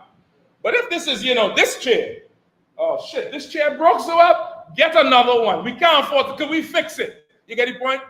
Now, if we're going to do that for a chair or computer or car or whatever, phones or, shoes or whatever, for each other, we could have that, that value. We could have that, damn, I can't lose this, that motivation. So now, turning the other cheek, once the judgment is made, you're going to have to move on. You're going to have to now present a brand new page where this person could hit you again, could violate you again, but now you're helping them to see if they could resist evil. Now you forget about it. The judgment done come, you don't get the fine, or maybe you paid the fine. Maybe you was at fault, and because you bring it here, now you have to forgive him. You get the point? Now you holding a grudge, you have to forgive him or forgive her. And now you helping that person out, because now they have an opportunity to do what? Violate you again. And now we'll see if this motherfucker evil, excuse my language. Now we'll see if, maybe we need to quarantine whoever, because you just can't stop. So now since you can't stop, we have to do something about you, because now you ain't resisting evil. The brother or the sister turn the other cheek. They act like nothing ain't happened. You stole from them, they let you back in the house. Somebody hit you. You put yourself in a position again to be hit, to see if they will do it again. It's that. You know what? How another way to understand stuff with them children, right? You'll excuse me for metaphors as children and cars. That's probably the only thing I understand. But children forgive you when you yell at them. And they don't ever come back and look at you like, you're going to yell at me today. They come back a half hour later. Hey, look at this. And do some dumb shit that don't mean nothing. But you get the point? But they're happy to be with you. That's damn near how you ought to be. And the Bible says you have to come as children. You have to be like that in order for us to move forward. Because, brother, the Chinese is doing it. The East Indians is doing it, brother. They don't give a damn about nothing. That boat captain who crashed into the Baltimore Bridge, where you think he is now? You think he unemployed? You think he get relegated to, swabbing the deck with a string mop? That nigga driving a better boat. Because that's how them heathens are. If we're going to beat them, brother, we can't beat ourselves. I'm going to tell you that straight up. And we can't beat ourselves and beat them at the same time. You get the point? We had to win and then go beat them. You understand? Let's keep going.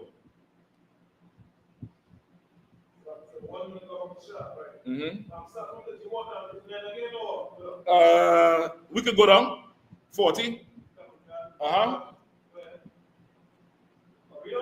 Please. Chapter 5, verse 14. And if any man will sue thee at the law and take away thy coat, let him have thy coat also. So what does that say?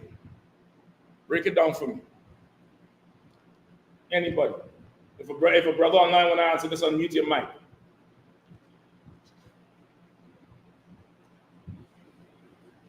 And let me just say this too. I know I explain it real easy, but forgiving is harder. It's hard. It's a hard thing to do. It's a hard thing to forgive a person and dap them up and sit with them and eat. It's hard. You chewing that you eating that curry goat now back and be like, I hope it have a bone and you choke it, dirty batty boy. I hope that bone stick right here. I'll call 911, but I ain't helping you. Good? Yeah, the batty boy, I'm choking there. It's difficult. It's difficult. But guess what else is difficult? Who knows? Guess what else is hard? Anybody? It ain't a trick question. You know the answer. So that case, if I may. Come on. Yeah, what about forgiving yourself? That's hard too. Forgiving yourself is hard too. That's another thing we struggle with. Sometimes we can't, and that comes from oppression. We can't look at ourselves better than how we currently do because the oppression is so much on us. It's it's witchcraft. It's like a drug. But that's not that's not the answer I'm looking for. It's hard to forgive each other. It's very hard, especially depends on the offense. Some offenses, whatever. And there's other offenses, brother. And the thing is, there's no blueprint to the offense. There's no rubric to say, well, if I step on your shoe, everybody will feel the same way. Some people don't care about shoes. And then there's another person who will kill you over a shoe. So there's no rubric to it. You get the point? Different offense, it's difficult. So there's something way more difficult than forgiving somebody. Come on. Don't make it sound like I'm asking a hard, stupid question. Come on, man. Who knows? Come on, come on, Tazo. I'll come into your cap. Come on, Tazo. You had your mic? Listen, all right, go ahead. I promise, right? Is it they're carrying a grudge? Well, that's not forgiving. Right. Because that's the same thing. Carrying a grudge will make you not forgive. Right. You get the point? Right. So it's the same thing. There's something harder than that. You know what I mean? Michael, come to you, Michael. Yeah. Go ahead.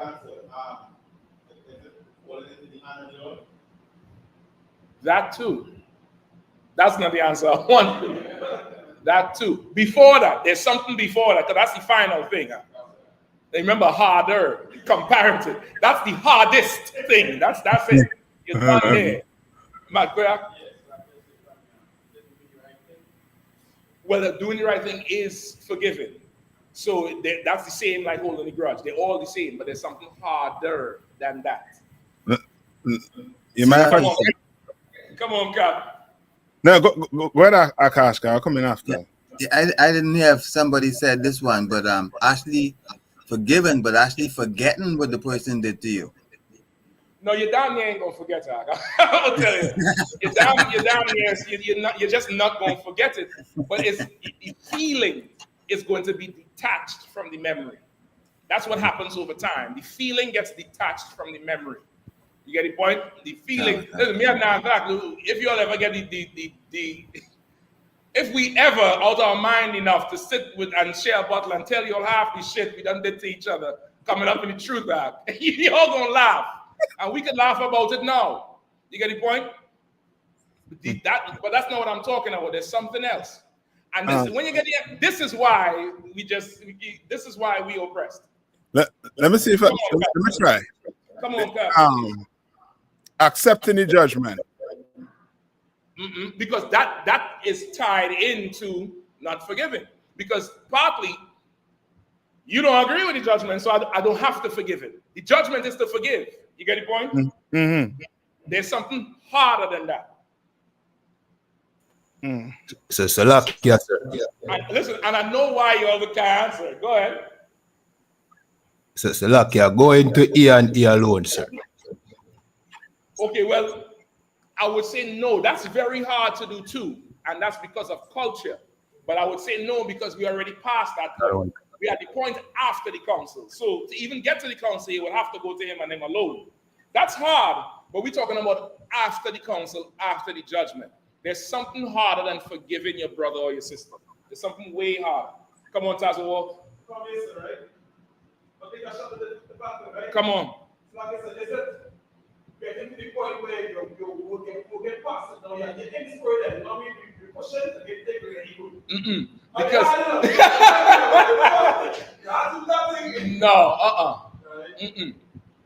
because it's all the same thing. That's all not forgiving. Like you longing it out. The point is you ain't forgiven. That's it. Come on.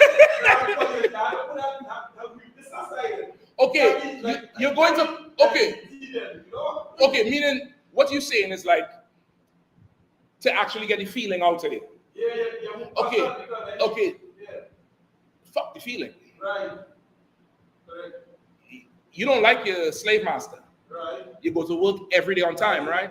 Right. So your feelings don't matter then. Right. So why should the feelings matter here? So that's not it. Because you could do that. You could actually do it. A man and a woman, right? They may have a horrible argument. Horrible. At some point, somebody wants sex. We angry with each other. No, the big man talk. Big man talk here, right? We angry with each other. You ain't have to show your hands. I'll just confess. Sometimes you just have to put the argument under the table. Put out on that shelf over there. Go ahead, Cap. So like I see now and says admit being wrong. Okay. Because once it go to council is like court. Once the judgment come down, it don't matter what you admit to. Did OJ not OJ? Give me somebody who killed somebody that they found guilty. I mean, Kyle Rittenhouse, he admit to killing them people in Wisconsin. The judgment was he go free. What you admit to has no bearing really in the judgment part of it. This will be a consideration, maybe in waste the court time, whatever. But let's say I'm not guilty. The judgment is 50 years. Go sit down. It don't matter what you admit to. There's something harder than not forgiving your brother or sister. Come on. We do it every day. And we hate it.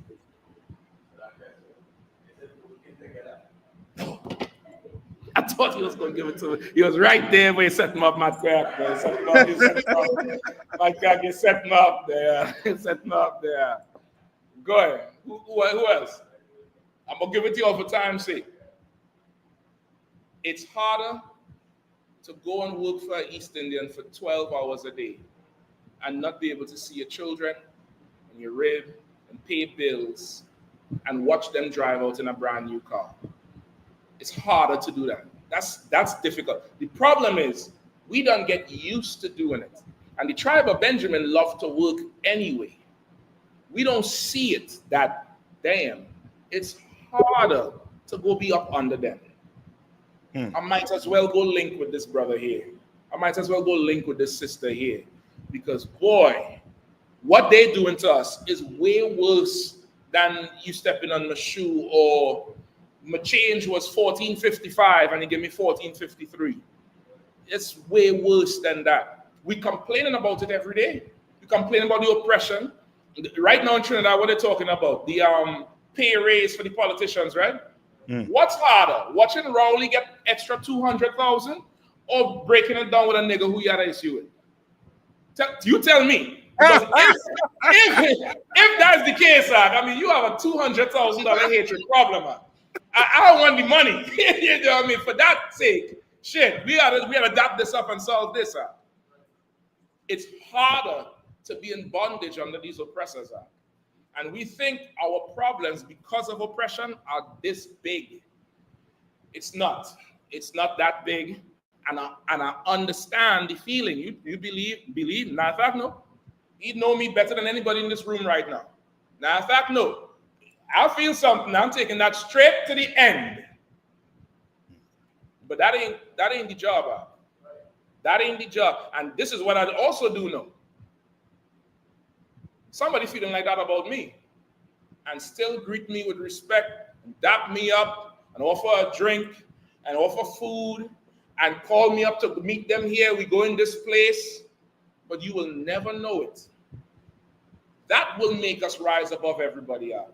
And you want to reach to the point in the truth where your life is based on a decision versus how you feel. I decide to love you. This is not, I don't feel the love. They're the fuck feelings. I don't feel the love. You don't love me. I decided to love you. This was a decision. This wasn't feelings. This was a decision. Like you go and decide to buy a car. Do you look at a car and be like, oh boy, I feel, you feel that? You feel that shit right there? You didn't feel that V8? Oh boy. Brother, you go and you check the tires, you check the suspension, you check the oil, you take it for a test drive. And then you decide. Muffler, I might need to weld that muffler. And what's that thing in the back that's filter? What is called that? Anybody know? The big thing just before the exhaust that you see. There's a big catchment thing. They say to stop the not the converter. They say that it's like it have baffles in it. They stop the noise and there's filter the exhaust. I forget what it's called, but you had to have that on the car, right? For emissions and shit. That might be hanging. The brakes might need some. One of the shocks gone. I'm deciding to buy this car, and I'll deal with the noise of the shocks that knocking as they go in through Gonzales, or I don't watch how I'm going down in this hole, because if that muffler thing hanging, if I touch it too hard, it's gonna fall. But if it fall, what? I'm gonna sit on the side and cry. You decided. Shit. Damn. Anyway, we get this far. I get 4 months out there. I'll go weld it now. Open the trunk. Put out. You made a decision now. That's what we have to do with each other. I decided to follow Command and Journey Yahanna, which means I love the work he do. Got a hand. Give him a hand. I love the work he do. I love it like he love it. And any nigga or niggeress who love it like I love it, like he love it, I love them. That's my decision. I mightn't feel to do it, but I decided. I made a decision to do it, and we're gonna do it. And that's just that. Like and it takes a little while to get there because of how we grow up. We grow up, your feelings matter. How do you feel? Even on Facebook, you go on Facebook and click on the little thing for you to comment. What's on your mind today? Mind your business, Facebook. We don't know what's on my mind for. I'm deciding to say the white man is the devil. I'm deciding to say abortion is murder because it's right. That's a decision. I'm deciding. Live your life based on decisions. Like I'm consciously deciding to do this, not a feeling. You take that, brother, you're going to be superb, sister. You're going to be a superb person. You know something? Let me give you something.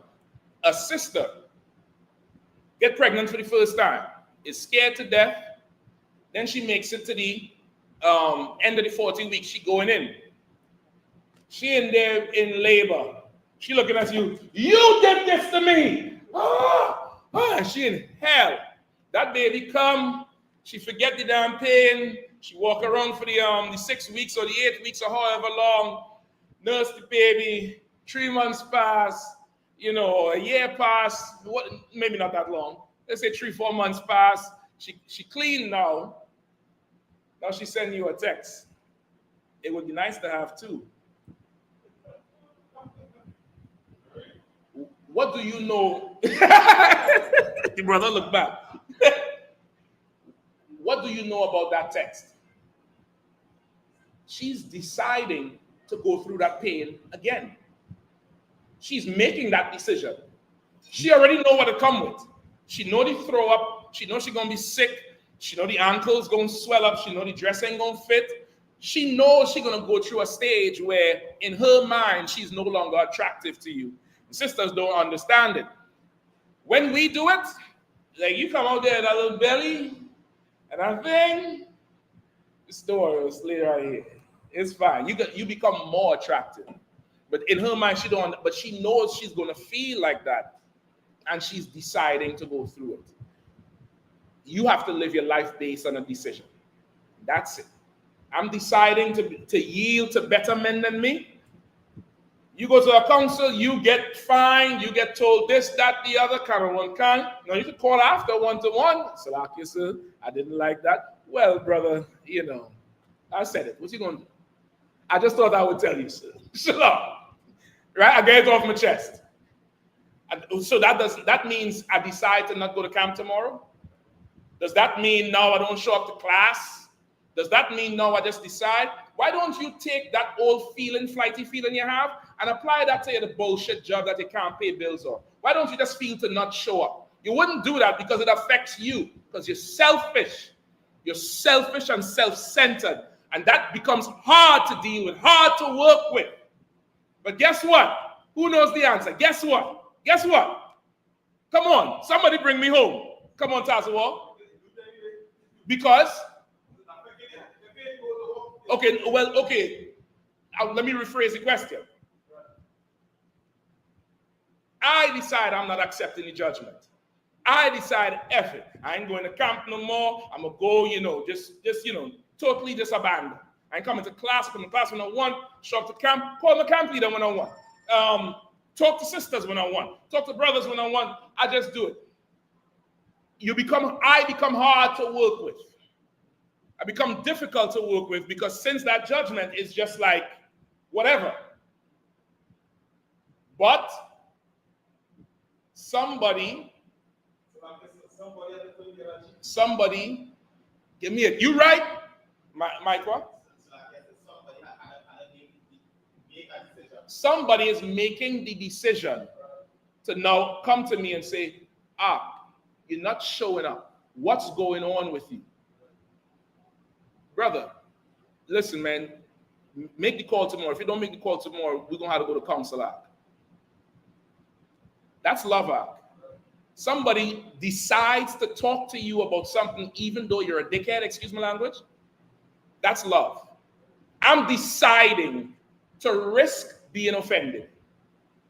I'm deciding to call you and let this phone ring out, knowing you ain't going to answer. No, and he ain't gonna answer. She ain't gonna answer. I know they're just sitting there watching the phone. But I'm gonna call. And when they ring out, guess what I'm gonna do again? Guess what I'm gonna decide to do? Guess who knows? Sis? Well, before the text, I'm gonna call again. I ain't gonna just be like, F them. Because now I done bought their demon. But their demon saying F that. I'm going to fight for the brotherhood. Because there's an East Indian somewhere right now plotting to kill the grandmother for 500 acres of land to build a hardware that me and my children gonna work in. This call has to go through. Yes, Salakia, brother. Brother, you didn't show up today. Sis, you know you're supposed to come through with that food. What happened? No, no, that can't work. Hold on. Before we argue, let's have a council. I'll let you know. That's right. That's judgment. That's a decision you make because you decided to be part of this family. Once you reach there, brother, life becomes so fluid. It's just, you're deciding. You're actually making a conscious effort. And once you start doing that, if you feel to not talk to somebody, you will convict yourself because now I'm deciding not to talk to somebody. I'm deciding not to pick up the phone. I'm deciding not to share this drink, not to eat this food with you, not to come over and see you, and now you'll know you're a piece of shit. And before long, you'll be saying, don't like this. I pray you understand. Something, and blah, blah, blah, blah, blah. You all know all what I'm talking about by now. Before long, you'll be making a trilogy of tapes about the school and this and that. Let me tell you something now. If you have a problem with one person, how the hell does that mean the rest of us have a problem? You don't love me, nigga? I don't watch your damn pissy tapes when you came in the truth and said congratulations to your dumbass. And because you have a problem over there, the rest of us had to be put to shame. Where do you see the East Indians doing that? Where do you see the Chinese doing that? Joe Biden just gave his son a pardon in front of the whole world. But you got to make tapes because of some council and some shit. I'm just waiting for the shit to be over. But the generals are better men than me, and I say Canada won't counter them for anything they want. And if it was up to me, just kick him out and just end it. But the generals are excellent brothers and fathers and better men, and they understand patience and mercy and give it our hand. They understand what? Brotherhood. They understand it takes time. They understand not everybody is the same. They understand brothers have issues and sisters have demons, and we got to work through this, and we can't throw away our people because we're the Lord's chosen people. And when we see each other, we got to see royalty. We got to see something precious. We have to resist evil. If we would look at the heathens like we look at each other currently, we'd be better. We'd be a better people. We look at each other like, damn, that nigga bad. Damn, that sister, she on point with everything. Brother, we'd be so much better. We'd be so much better. If we could receive a correction or criticism as who it's coming from versus what is said. Oh my God. Yeah, you hear something, listen, me and Nathak grew up in the truth in a house with General Cathar. In the house with General Cathar. General Cathar don't eat nice. That's what Trinidad saying. He don't eat nice. He is who he is. And it made me and Nathak better men. Better. Because of it. Until this General Cathar called for anything, Nathak, no. We mobilizing whatever. It don't matter. Where? North Pole, no problem. We coming. And that's for everybody. But I'm just showing you just the closeness and this understanding. You're getting checked, but this is who checking. That's the problem. Just like you don't want to get checking from a heathen and some cop talking to you greasy. You're ready to fight, but you stop, right? See, apply that to the brother. Apply that to the sister. Look who's talking to you.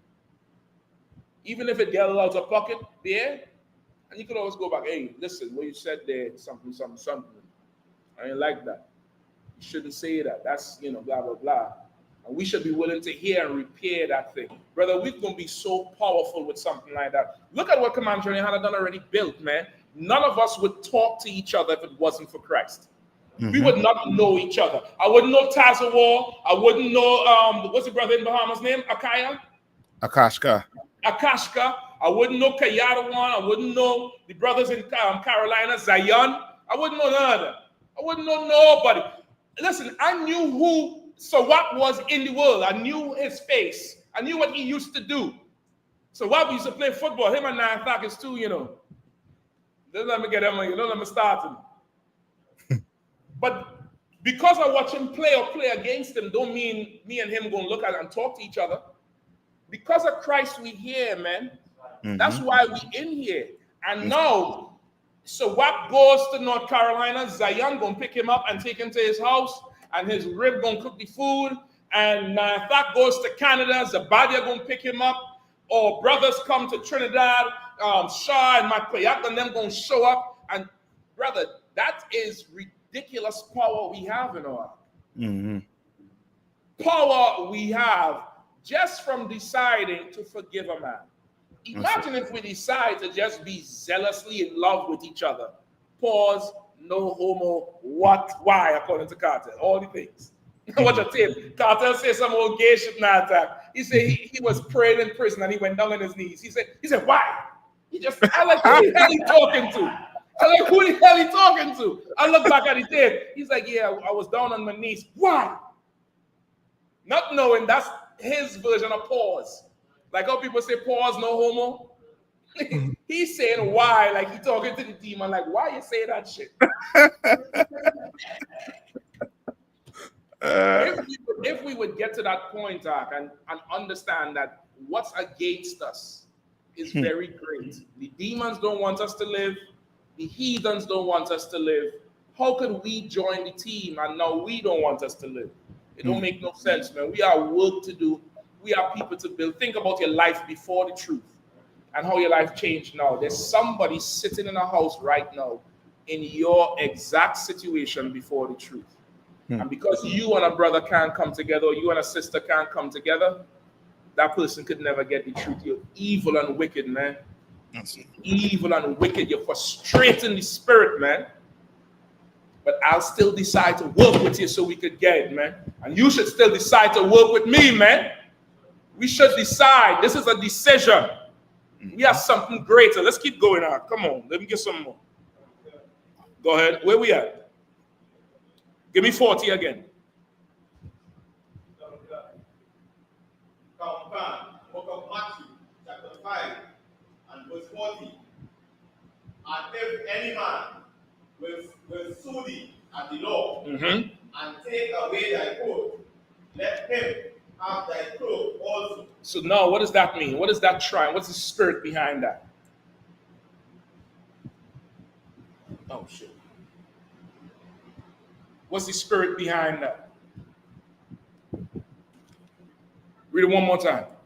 The book of Matthew, chapter 5, and verse 40. And if any man will sue thee at the law, and take away thy coat, let him have thy cloak also.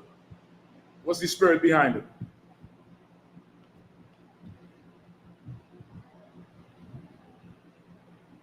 Break it down line by line if you want to try it. If you want to try it.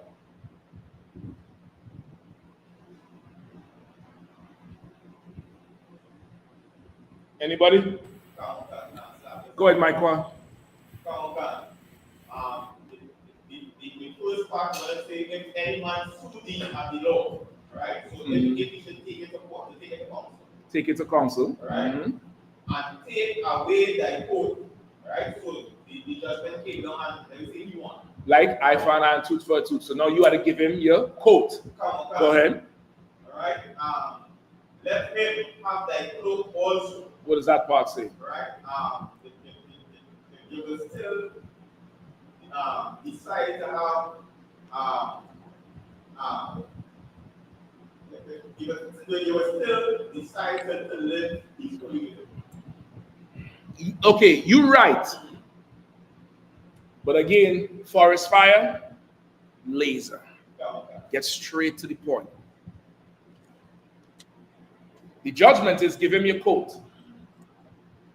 Say, let him have thy cloak also.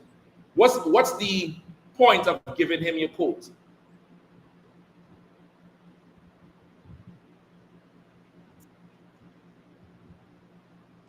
Anybody? So like you said by me. I'll come and say, Akashka. Come on, Akashka. So this is the problem, right? So the point that you're going to be quote is to give a sense of justice, a sense of So the judgment came down to give him the coat. And the coat is you giving him this coat. The fine is give him your coat. You paying this fine is supposed to do what? It's supposed to now make amends. Now this is supposed to be, I think this is what you lost, I'm giving it to you. So now this is what you lost. Give him your cloak also, would do now what? So now what is it telling you to do? Okay, don't say relationship. I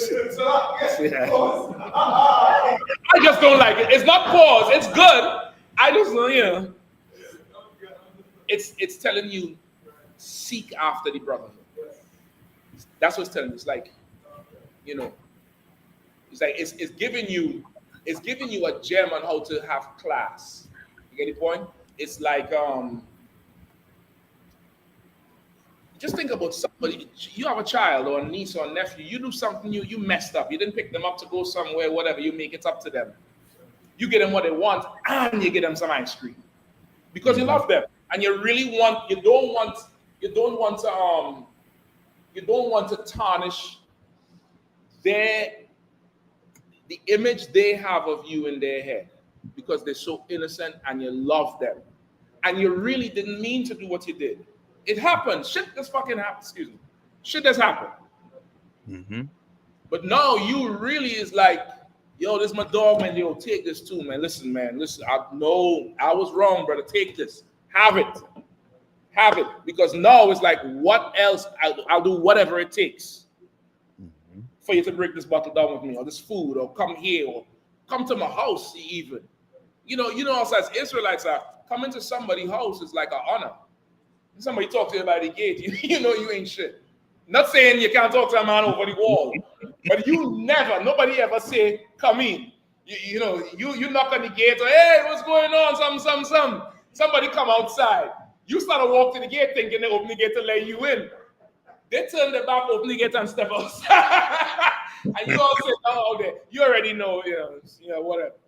But when somebody actually come into your space, you know, that's an honorable thing. And even like if a violation come, the first thing you say, I let this nigga in my house. You were sitting on my couch, man. Like, because we value that type of, it's like intimacy. It's like a tight thing. You don't let anybody come in here. You get the point? So I'll come into your mouth square. Akashka, you want to say something? No, you're good to go. Cancer. I was going to actually say, when you give him a cloak, you really show him at the end that it really wasn't no hard feelings that you gave him a cloak also. That's right. You're seeking after the brotherhood. You're chasing after it. You get the point? Brothers understand it when there's an issue between a brother and a sister. When there's an issue between you and your woman, and you know you done messed up. This is not it ain't rocket science. You done did something foul, and you're trying to make it up to her. You're going the extra mile. Flowers, a date, you're rubbing a foot, all kind of shit you do it. But a nigga, ain't return your wrench. He's Hitler. You know what I mean? My prayer, come on. Mike, Salaki.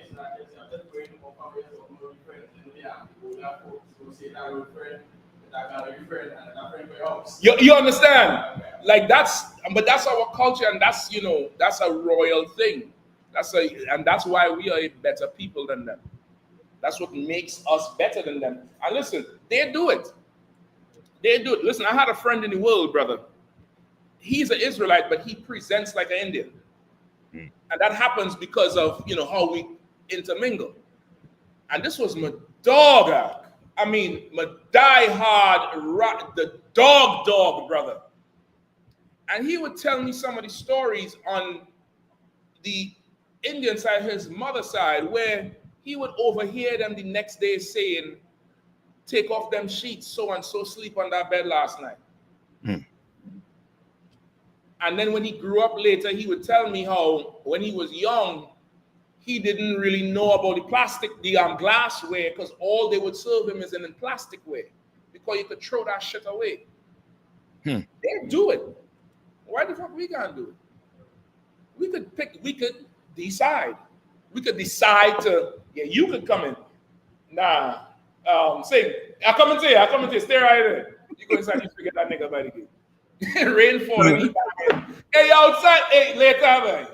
Like, that's how we have to move with them, because that's what they do to us. They violate us and then come and smile and sing a song, and what we do, we forgive them. And when you have to vouch for them, they'll say, yeah, that's a good one. He not like the rest of them. He good. Leave him alone. Let him come through. He good. How you know he good? You don't know that. Your brothers is good. That's it. You understand? Your sisters is good. That's how we ought to go. Let's keep going. The book of Matthew, chapter 5, and verse 41. And whosoever shall compel thee to go a mile, go with him twain. Break it down. Somebody. Anybody.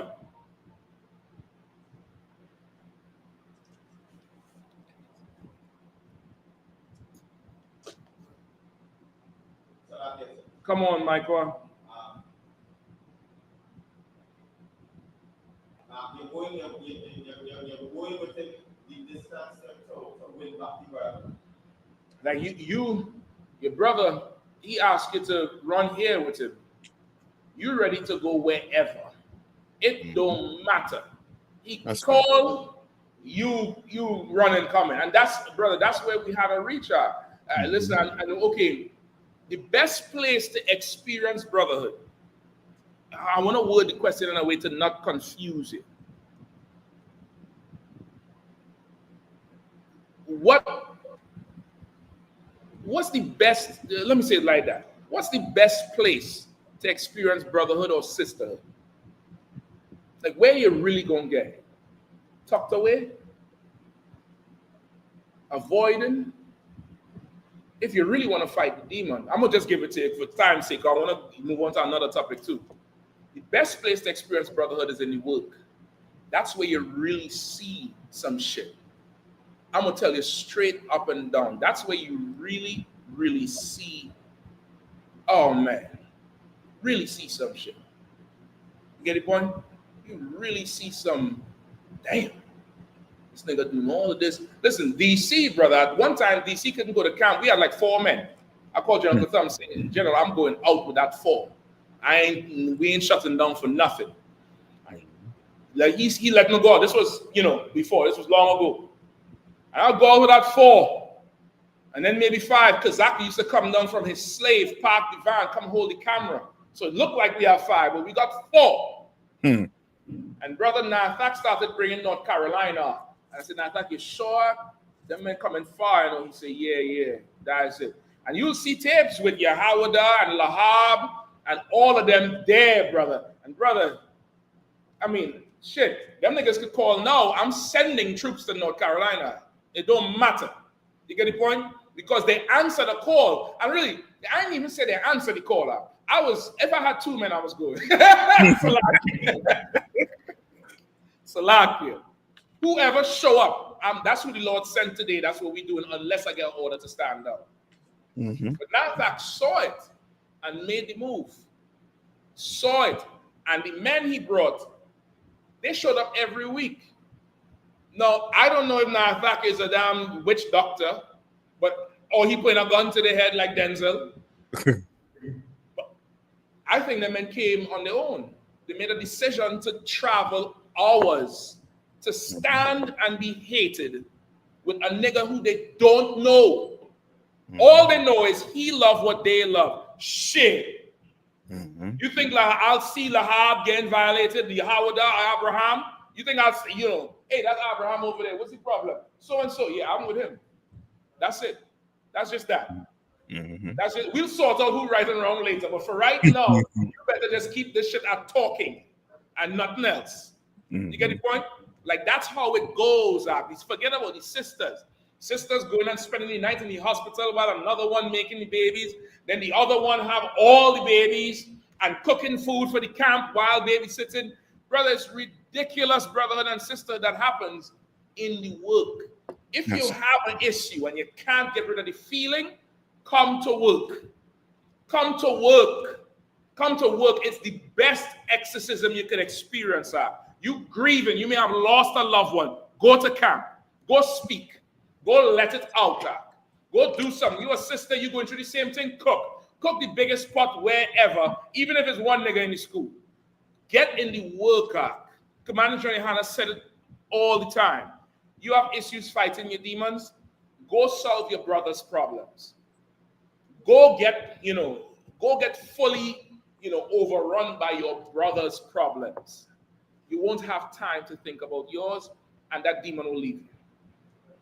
Brotherhood is this is it here. We are the final frontier. We are the final frontier. Brotherhood is what saves it. It doesn't. Joe Biden showed tremendous brotherhood to that son, that crackhead son. And nobody hated him for it. Are they talking shit about him? Are they saying he wrong, he this, he that? But when LeBron brought his son to work for the same company he worked for, LeBron, his son, this. You see how we are? You see how we are, man? LeBron's son ain't no crackhead. And this nigga survived a heart attack. Got a heart attack in summer camp. Fell to the floor. Massive heart attack, cardiac arrest. Yeah. He come out of it. And his father, who reached high in a company after working for that company for 20-something years, get a job for his son in the company. And people was mad. But Joe Biden could pardon a crackhead. Nobody said nothing. A crackhead, nah, that. If I see how the Biden and make him dance, I can say 5 cents for crack. Do the bogle. You get the point? Like we really had to do better, man. We really had to do better. We can't do nothing without the brotherhood. We can't build nothing without the brotherhood and the sisterhood. What we gonna do? Tell them come in here, and as soon as they come in here and they see the same thing they're seeing outside, what do you think they're gonna do? They're gonna look right back for the door. But if they come in here and see, so WAP say, hey, 2 men go do this, something, something, something, and the sisters is like, hey, brother, you can do this, something, something, something. The UK school is an officer in there named Quatazar. Quatazar was walking by the school one day and saw brothers walking in with fringes. It was a high holy day. He didn't know nothing.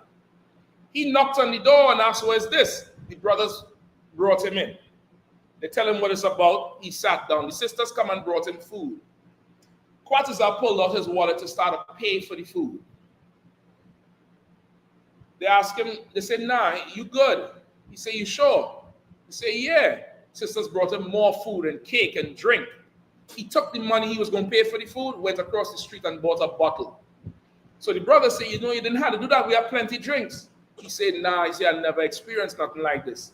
Then he started to talk. He said he went somewhere else. And in the holy days, if you don't have money, you don't eat. Damn. Brother, you think I'll let Quatazar leave the truth? If he leave, but whatever issues he have, they're my issues now. Yeah. Why would I let him go back up to be abused by some faggot, excuse my language? Nah, let him come here, man, where he in the presence of men who kill and die for him, and he's required to be saved. Like that's what we're building, and we're doing something ridiculous, and the offenses will come. But just remember, Satan is at the root of all offenses. He's the one talking to you when you're by yourself. That nigga ain't shit. He didn't mean that, sorry. Salakia. He don't mean Salakia. He can't even spell Salakia. You there having a whole goddamn diatribe with Satan. Call your brother. Hey, listen, man, where you at, man? You'll go for a drink, or I could come through, or you dominoes some. Make up some shit up. Just to, do the thing. You're going to have to decide to do it because it's too much at stake. We losing. We losing right now. Keep going. 42 and 43. Then we move to James. And then we're done. Matthew chapter 5 and verse 42. Give to him that asketh thee, and from him that will borrow of thee, turn not thou away. Now imagine how we would be if we was like that. Imagine how we would be where, okay, let me even take this off of us here now.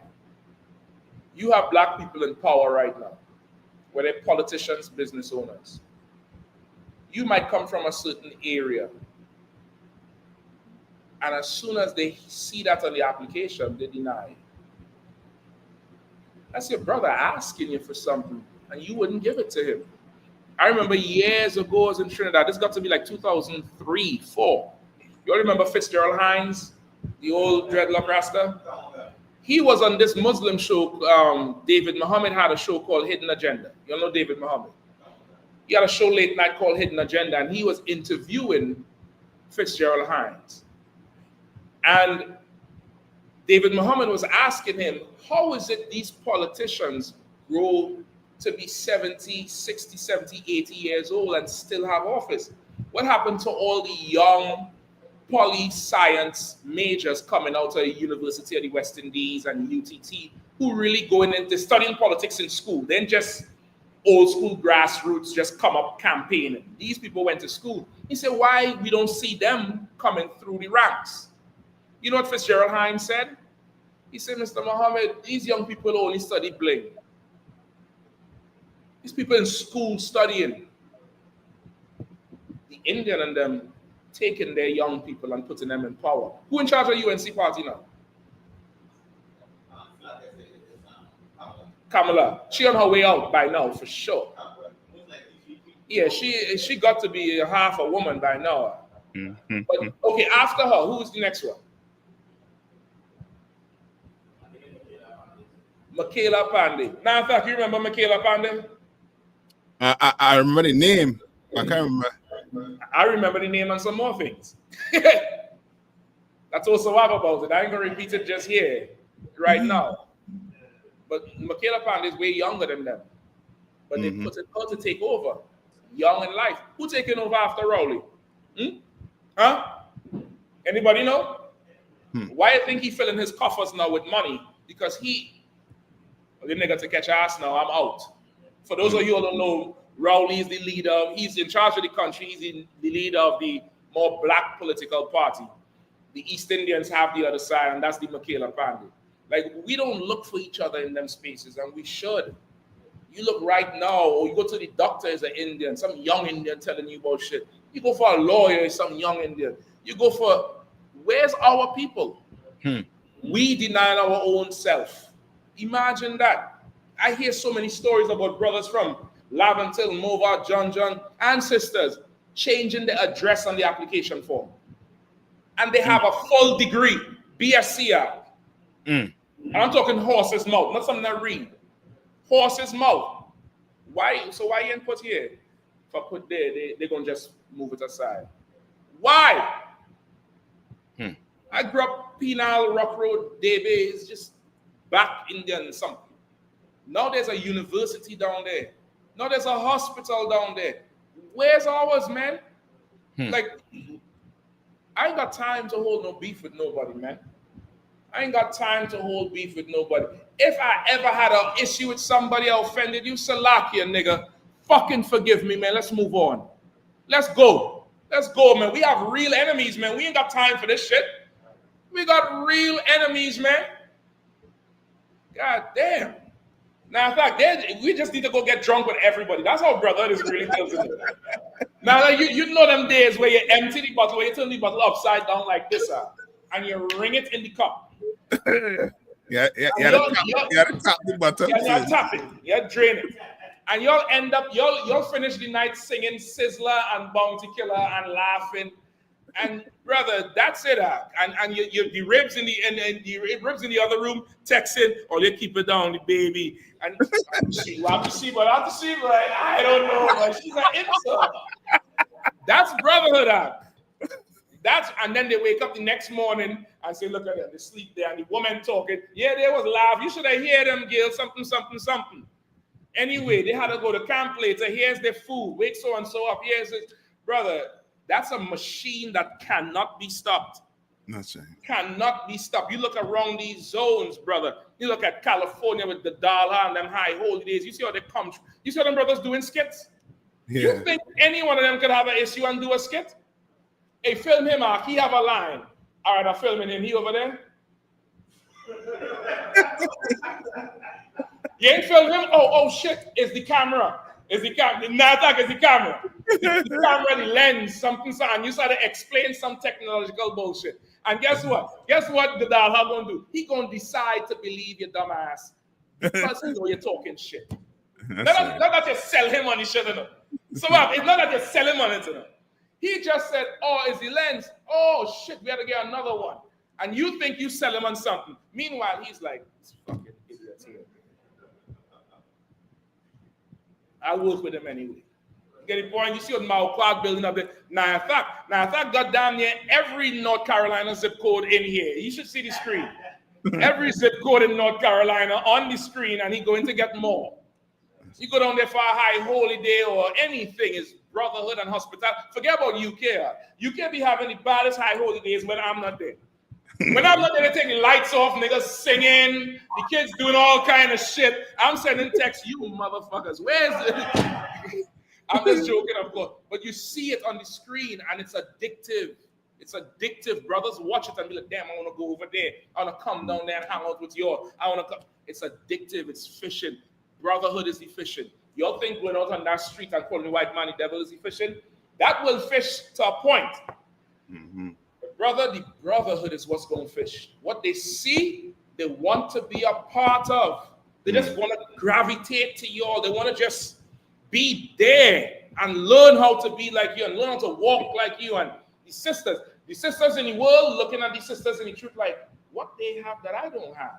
Because she thinks she fly because she dressed naked. She just don't know she a hoe. And she could kill the hoe and come and be a sister, and one of these brothers gonna look at you. But they look at our sisters in here like, them niggas, they don't like women because look at the woman they have. Them women look oppressed. Oppressed. You see these babies running around here? Ain't nobody oppressed. They're free. I'm trying to tell you. An oppressed woman can't make babies. These women is free. These children is running around. They just ain't showing off all the goods for everybody.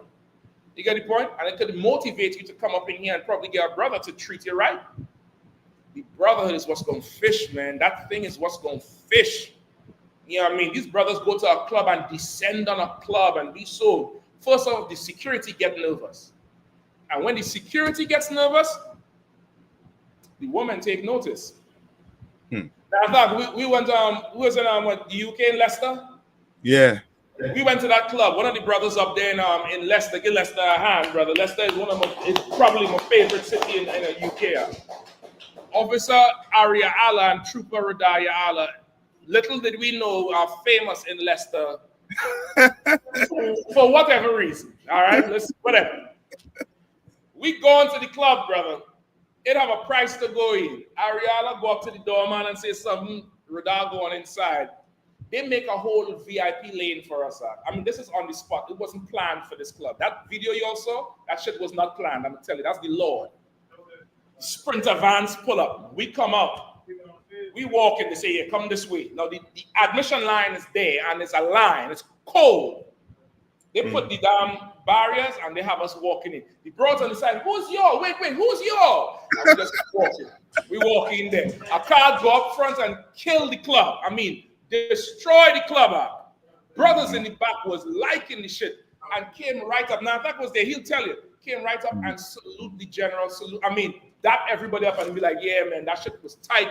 And they watch how we roll. And then before the club lets out, we all roll back out, jump in the sprinters, and gone. And we gone. What happened later? Some brother from Leicester tried to violate the school. Karathia called me and said, sir, brothers is calling the number and saying that guy don't speak for Leicester. We don't like him here. Don't listen to nothing he said. He don't talk for Leicester. We be watching you. We rock with you. That's brotherhood. Brotherhood is what do that. They don't agree with what we're saying, but it's like them niggas is I could rock with them. You get the point? Brother, we'll have so much tremendous respect, so much power in the earth with brotherhood. Let me get James. I'm gonna move on, right? Or is there any more on 5? We don't need to go any more on 5. What time? We have 20 more minutes? I ain't gonna hold you all much longer. 5 and 43. Yes, in chapter, brother. No sweat up. No sweat. I already hold this for later. Hold this one for later, all right? Appreciate that. No sweat. No sweat.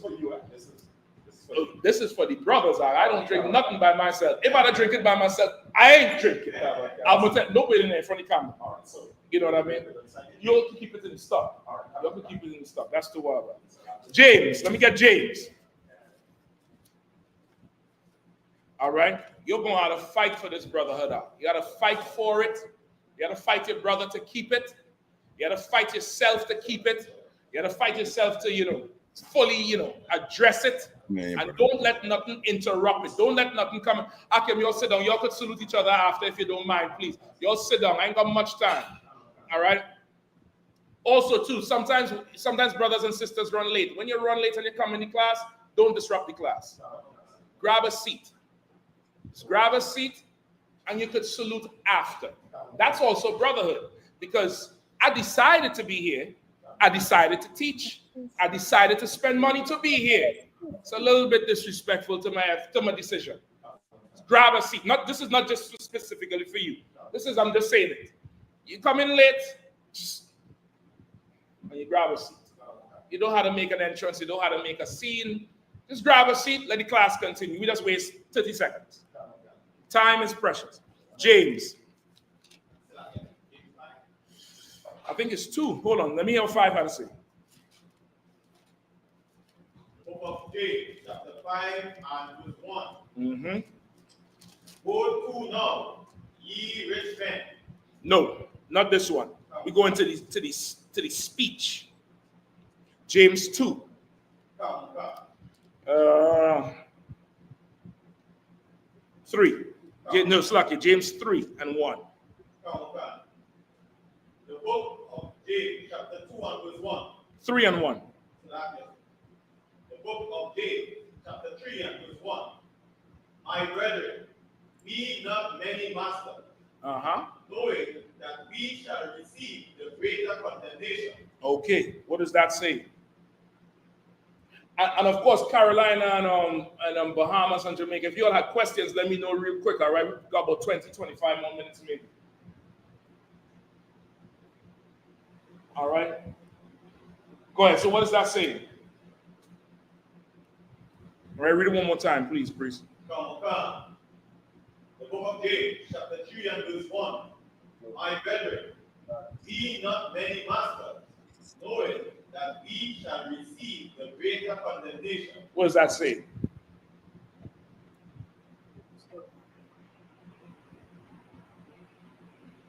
Who wants it? Or Michael, I think that mic might be off and all. Blinking? I ain't picking it up here. Say something. No, I ain't have it. Even though it's probably blinking because it's charging. Is the battery pack on? Touch the other button on the side. The button with the 0 and the dash through it. Squeeze it down a little bit. On the other side of the mic. Yeah, squeeze it down a little bit. Anybody know what he said? Yeah, you're on now. Come on. Now you're on now. You're coming through clear.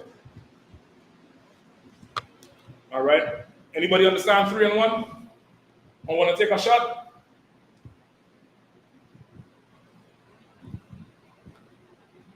Good. Be not many masters, knowing that we shall receive greater condemnation. What does that mean? Mike.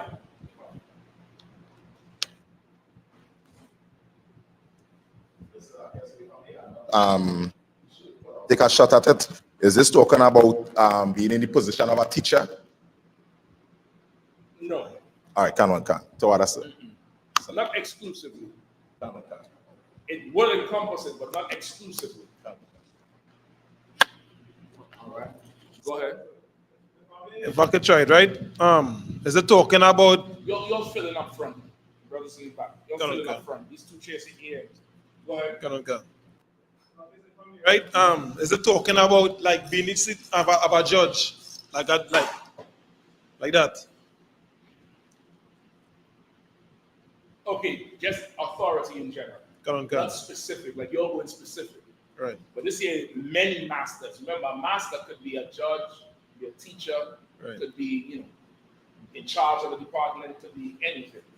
Saying, be not many masters, knowing that we shall receive greater condemnation. What's that say? Come on. Oh, if anybody else wanted to try? Well, you got Can, right? If I may say, right? What's up? Salak, talk. Say again? Salak, sir. Tobago. Salak, sir, right? The condemnation part is you will get punished for it. If you make a wrong, okay. Masters. Right. Many masters, right? So if Salak, you the master, how you getting punished? Right. Or not that type of punishment, like Right. a judgment. Right. Okay. So like I said, if I may, right? If I think I have it now, right? So don't run to be the authority figure over everything because you might miss. You're going to miss regardless, whether you're in authority or not. Right. That's just life. You will miss. Right. This is a little bit different. Many masters, you're going to receive the greater condemnation, meaning don't strive to be in charge because, okay, most people strive to be in charge. Why? What does most people do? Come on. Right. So like I said, just for ego's sake. Power. Yeah. Just one power. Right. They don't necessarily want to do the job. Mm-hmm. Because if they wanted to do the job, they've been doing work. They wouldn't strive. Fight to it. Fight. They would strive. Right. The work would just push them forward. Right. They would just get more work. Right. Because they're already doing so much. Right. So now it's saying don't strive to do it because when you're in that situation and you over a lot, being in charge so much means what do you have to do? It's like you say, you have to deliver, you have to make sure they're done. And what does that entail and what does that involve? It's like it's a whole lot of responsibility. What are you doing? Oh, putting out a lot of output of work. You're right, but there's something more. Oh, more power, you mean? Or what's there? Something else, right? Micro. So, okay, if I may, based on the scripture, right? I would say you would be the person responsible for everybody, right? So you would be the one also to take the blame. That's the end of it. Come on, Kyle. Okay, there's something else right there. Because you're responsible for everybody, that means you are telling everybody what to do. Come on, Kyle. After a while, everybody don't want to hear you say shit. Come on, Kyle. You receive the greater condemnation. You Come on, gotta correct people. You got to tell people this. You got to tell somebody this. You got to, I don't know if you're today, you're late. Oh, go a little bit. You're always late. Something. Fucking man. You're in charge. Come on, Kyle. Understand. But nobody says, I want to be in charge so I could be hated. Nobody says that. Nobody even thinks it's possible until you're in this. Come on, Kyle. You get the point? Come on, Kyle. So it's like advice. It's advice you give me. Go ahead, read it again from the top. Come on, Khan. The book of James, chapter 3 and verse 1. My brethren, be not many masters, knowing that we shall receive the greater condemnation. Go ahead. Verse 2. For many things we offend. For in many things we offend all. If any man offend not in word, the same is a perfect man. All right, who could break it down? Who want to try? Who want to take a shot at it?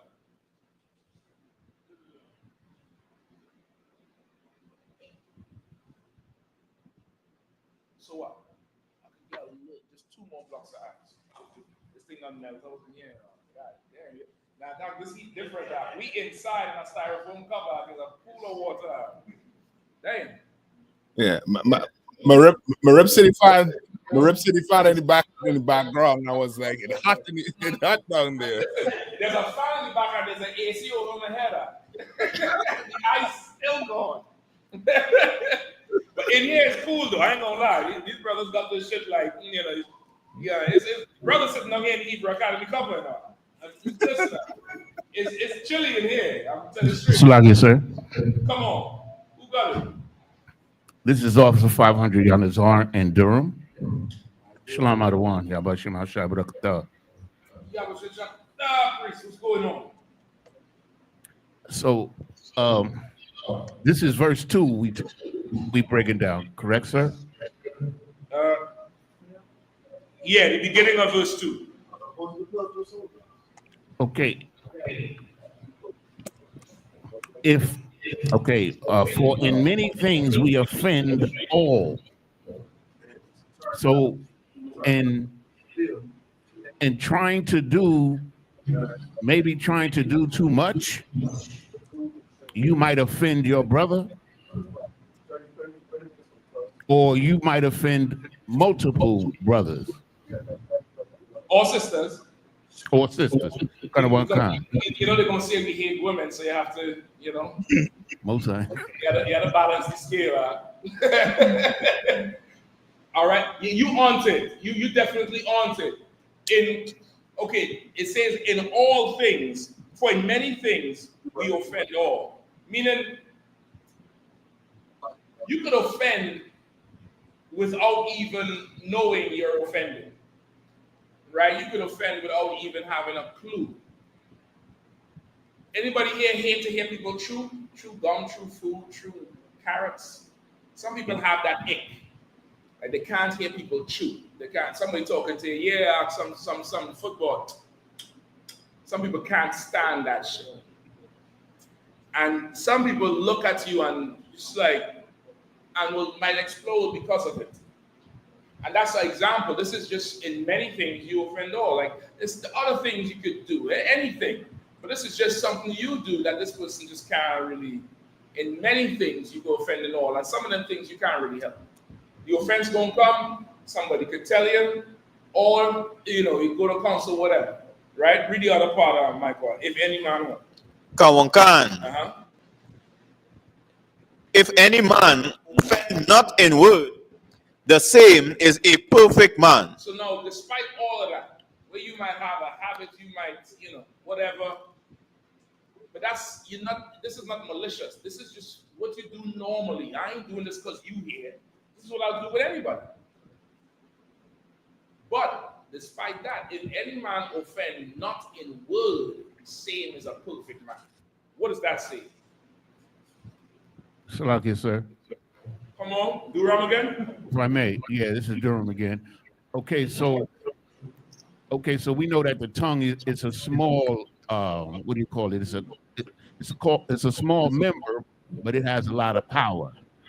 So don't jump ahead. Just break down here. Not like he trying to finish the class. After his answer, he gonna say with that.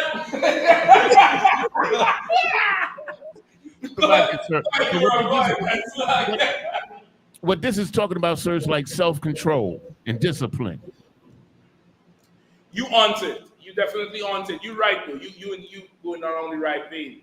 This here is Slacky. A couple of brothers here want to. What they have? Go ahead, Slacky, if I may, Slacky, right? As he was talking about earlier with the man who is in charge of a lot of people, something will offend people. But if it is that in other words, James saying it's almost impossible not to offend. Exactly. Yeah. That's the first thing to understand. Offenses come. Somebody might say something. Right. And then it's like, that's my nigga. That's my sister. Or it's like, you said something. What do you mean by that? Right. Oh no, I was just saying that. Oh shit, I thought it was that. Offenses come. Right, go ahead. What's lucky? No, that's I thought it was that's the first part again. Okay, right. And all right. The second part was if any man offend not in word. Right. The same is almost impossible for the man not to offend because what he do, in other words, somebody might take it the wrong way. Okay. Right? But if any man in word you're talking about? Cancer, yeah. No, not that part. All right. But this here now is setting a standard. Read it again. If any man. But if any man. It don't say but though, but say if any man. Oh, slack is my bad, right? If any man offend not in word, the same is a perfect man, and able also to bridle the whole body. Oh, okay. All right. So if any man is able to not offend in what he says and what he does, and say it in a way modern today, like how we would say it, say it in the UPK way. Right. If any man or woman is able to UPK. Yeah. Come on, Maka. So like I said, I'm not too sure if I have it, but No, you might have it. Come on. Shut up. No, because I'm like, fuck. No. Okay, that's further down. If any man is able to, or woman is able to,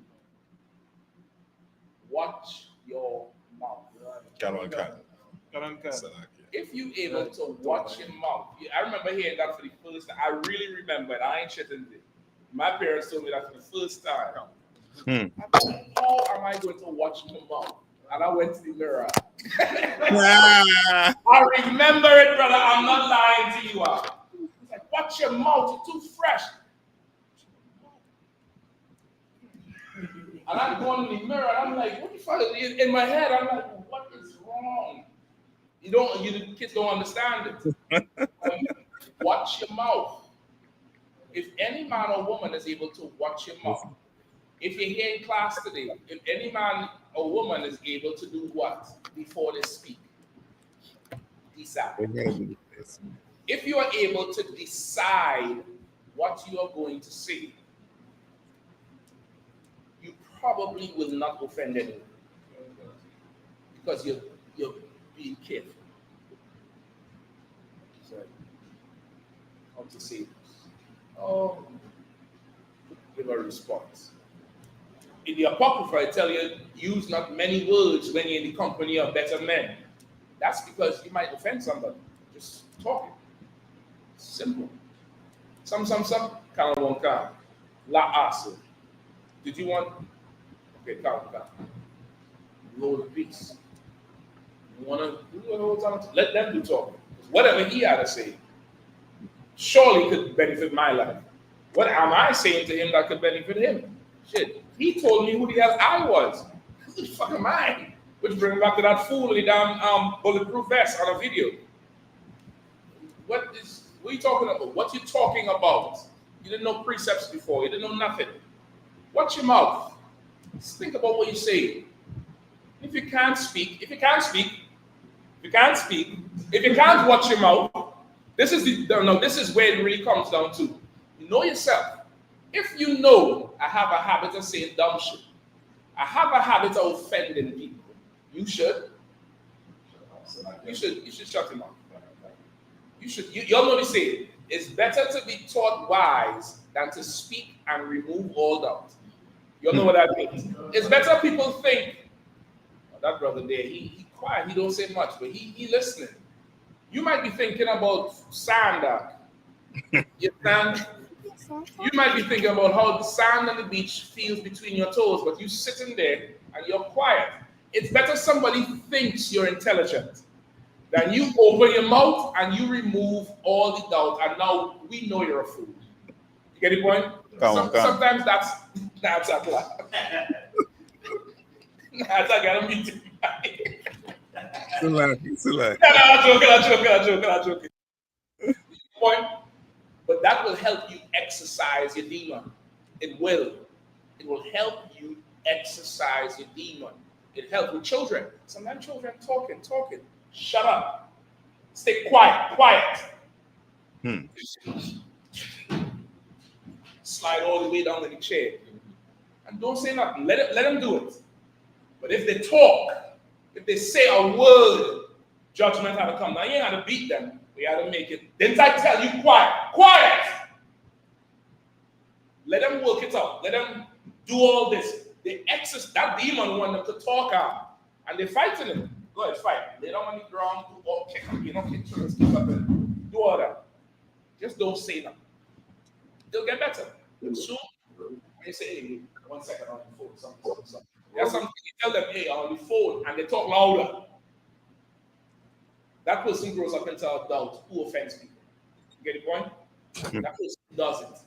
You see many times people come to the class And they ask a question, and the general about to answer, and they start talking. Quiet, quiet, shaman, quiet. If you're stupid, keep talking. Are you stupid? You're not stupid. All right, fine. And you have to train them on how to work this mouth.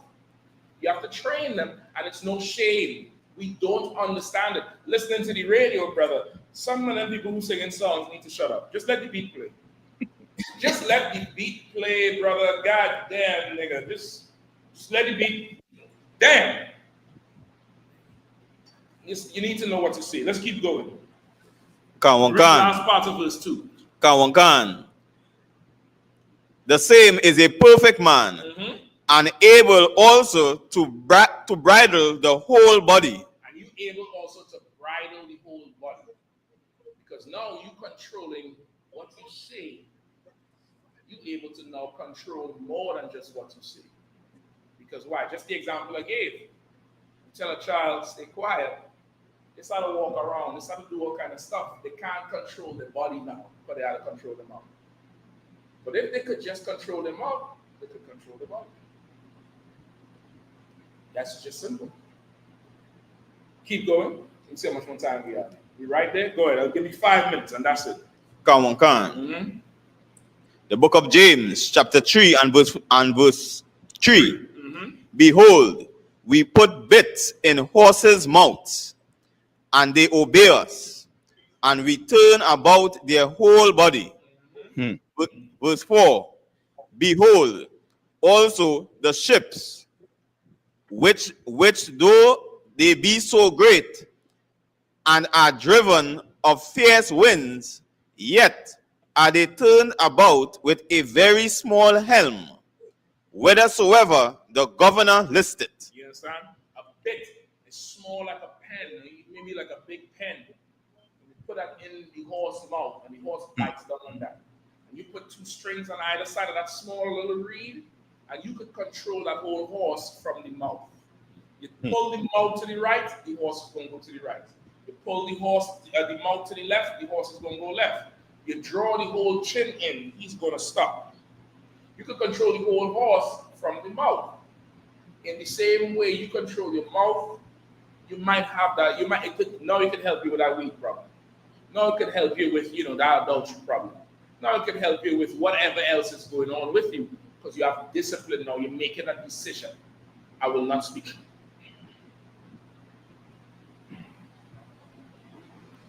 And then now, over time, guess what happens? Because you control yourself so much, who knows what happens? What happens because you control yourself so much? But make sure you have the mic too, all right? What I say? If I may, sir, right? Now you're able to speak well. Now you're able to do things properly. You're not only able to speak well, you're able to say certain things when you speak. That's true, not what I'm looking for. What happens now, because you're keeping your peace, something else happens. Anybody? Okay. So like I say, if I may, I don't know if you're looking for this part of it, which is to bridle the entire body. You learn to bridle. I wasn't looking for that, but that's good too. You're able to control yourself, but then there's something else that happens. Nobody? Somebody wants to hear what you have to say. Somebody say, not you all in front, let me hear from that brother in the back. You've been quiet all night. That sister says, you want to take a shot, says, you've been quiet all night. That happens. Because now you done shown you was disciplined. Teacher saying something outrageous. I want to hear what he had to say. I'm interested in him or her, what they have to say about it. You hold it down, somebody will ask you, no, you speak. No, you stand here, you sit there, no, you do this. You run your mouth all the time, brother. Somebody's now more inclined to just look past you. Just because you can't stay quiet for a second. You can't do it. You get it, what? And because I know you can't stay quiet, I know a lot more things about you. I know more about you than you think I know about you. And you think other people know about you. Because you're going. Just go. All right, keep going. Let's get some more. Anybody who are going? It's like, let me just make it easier for you. Let me just take that battery back. I think it should have good charge on it now. Nah, I need cords. Just give me my whole thing. I'm gonna help you out. I'm gonna help you out, Salak. You'll have enough time to learn this after. All right, go ahead. I keep reading real quick. We almost done. Even so, The tongue is a little member and boasted great things. Behold, how great a matter and a little fire kindle it. Right? The tongue is a little member. It's a small muscle in your body. But brother, it boasted great things. It says things that are just, you know. A man once said, I want to go to the moon. A man said that in a room. I want to walk on the moon. And brother, there's people walked on the moon. People in space station, regardless of what the conspiracy theorists say. It's just according to the books I'm talking about. The tongue could boast great things. And what's the last part? Behold how great a matter a little fire kindled.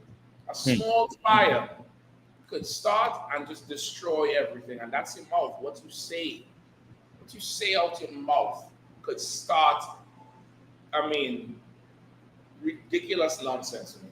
What you're saying is just, you should shut your mouth. You should just stay quiet. You should stay quiet. Make it easier for me to forgive you, goddammit.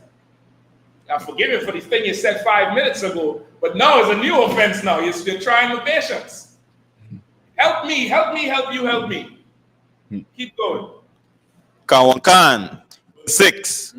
And the tongue is a fire, a world of iniquity. So is the tongue among our members, and it defileth the whole body, and setteth on fire the course of nature, and it is set on fire, Salakia, and it is set on the fire of hell. So is the tongue, a world of iniquity. Tongue could start, listen, the scriptures say, idle words could disquiet friends. You get the point? Like, it could start something that would have never happened if somebody just shut it down. Don't run your mouth so much. Stay quiet. Part of staying quiet is recognizing. Let me take it back.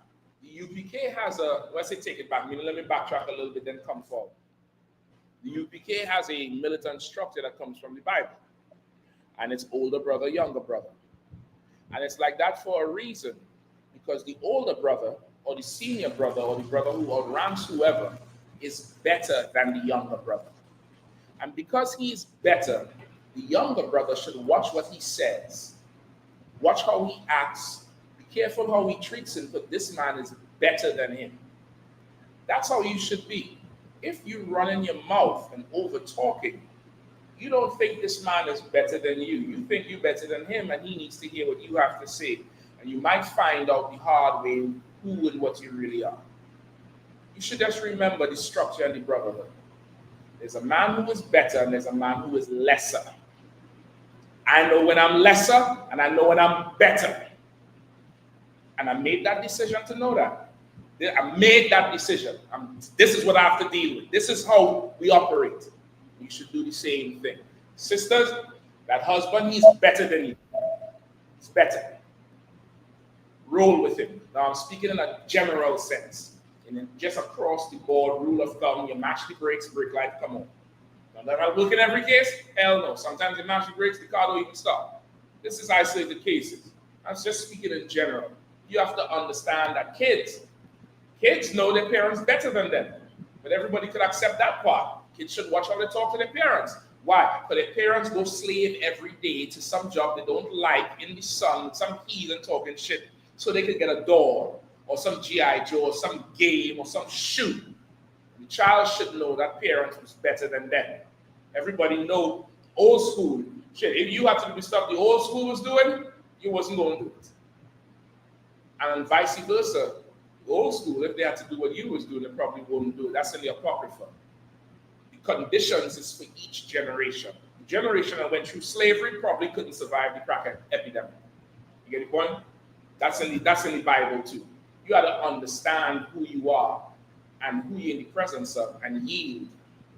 Yield your spirit. Stop fighting against the spirit. That's a bedrock part of brotherhood. Nobody didn't ask you to with your opinion on something. You fall in line. You see what? Okay, this brother over me, this brother under me. This is how it flows. Deal with him. Deal with everybody in a absolutely honorable way. But at the same time, you ought to know who's better than you. Then it won't stop you running your mouth that much. It will help you. And as you stop running your mouth around the brother who is better than you, you watch what you say to the brother who is lesser than you. And the same thing goes down. And before long, everybody is like, Salaki, brother, can I get some more of this, please? So what? Are you on the bar? Oh, most high in Christ. Oh shit, that's some. We start talking to each other in a way that people in the world look like, man, they're really nice, man. This is wild. We are a people that if you nice, it offends somebody. Feel that. We are a people like if you, oh, thank you, brother, for water. Some. If you nice, somebody be like, why you talking like that? That's so. Like that's who we are, you know. Brother, the oppression done destroyed us. It destroyed us. It's, you know, especially the tribe of Benjamin is extremely rough and just talking to everybody.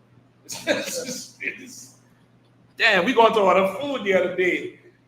Brother, the woman talking to the child, like, I want to say something now. And like it's normal. The brother's like, who next? I'm like, what the fuck is she talking to? I ain't used to that shit. I say, y'all gotta forgive me. You say I hate women, I don't. I hate bitches. I ain't used to it. But we gotta start to talk to each other different. Be better, man. We gotta strive for it. But we have plenty work to do. We have plenty more work to do, plenty power to get. Let me get a little bit more and then we're done, all right? Go ahead. Mm-hmm. For every?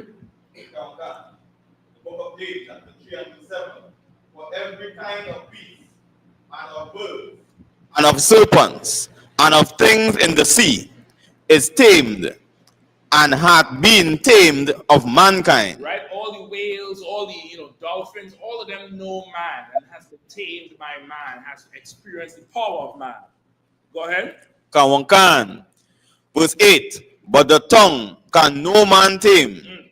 It is an unruly evil, full of deadly poison. That mouth, brother, it's an unruly evil. It's full of poison. What is some poison that say God loves everybody? What is some poison that say Christ died for everybody? What is some poison that say we have to love everybody? What is some other poison that say some? That's a lot. It didn't mean nothing. And now, because you in this situation think the person talking to you is the better man, you go off thinking what he said was valid, and that was fuckery. Excuse my language. And you should understand. General Thumb told me this. Me and fact. If somebody's coming to you to say something that discredits how you think about a brother, that person thinks you're a punk.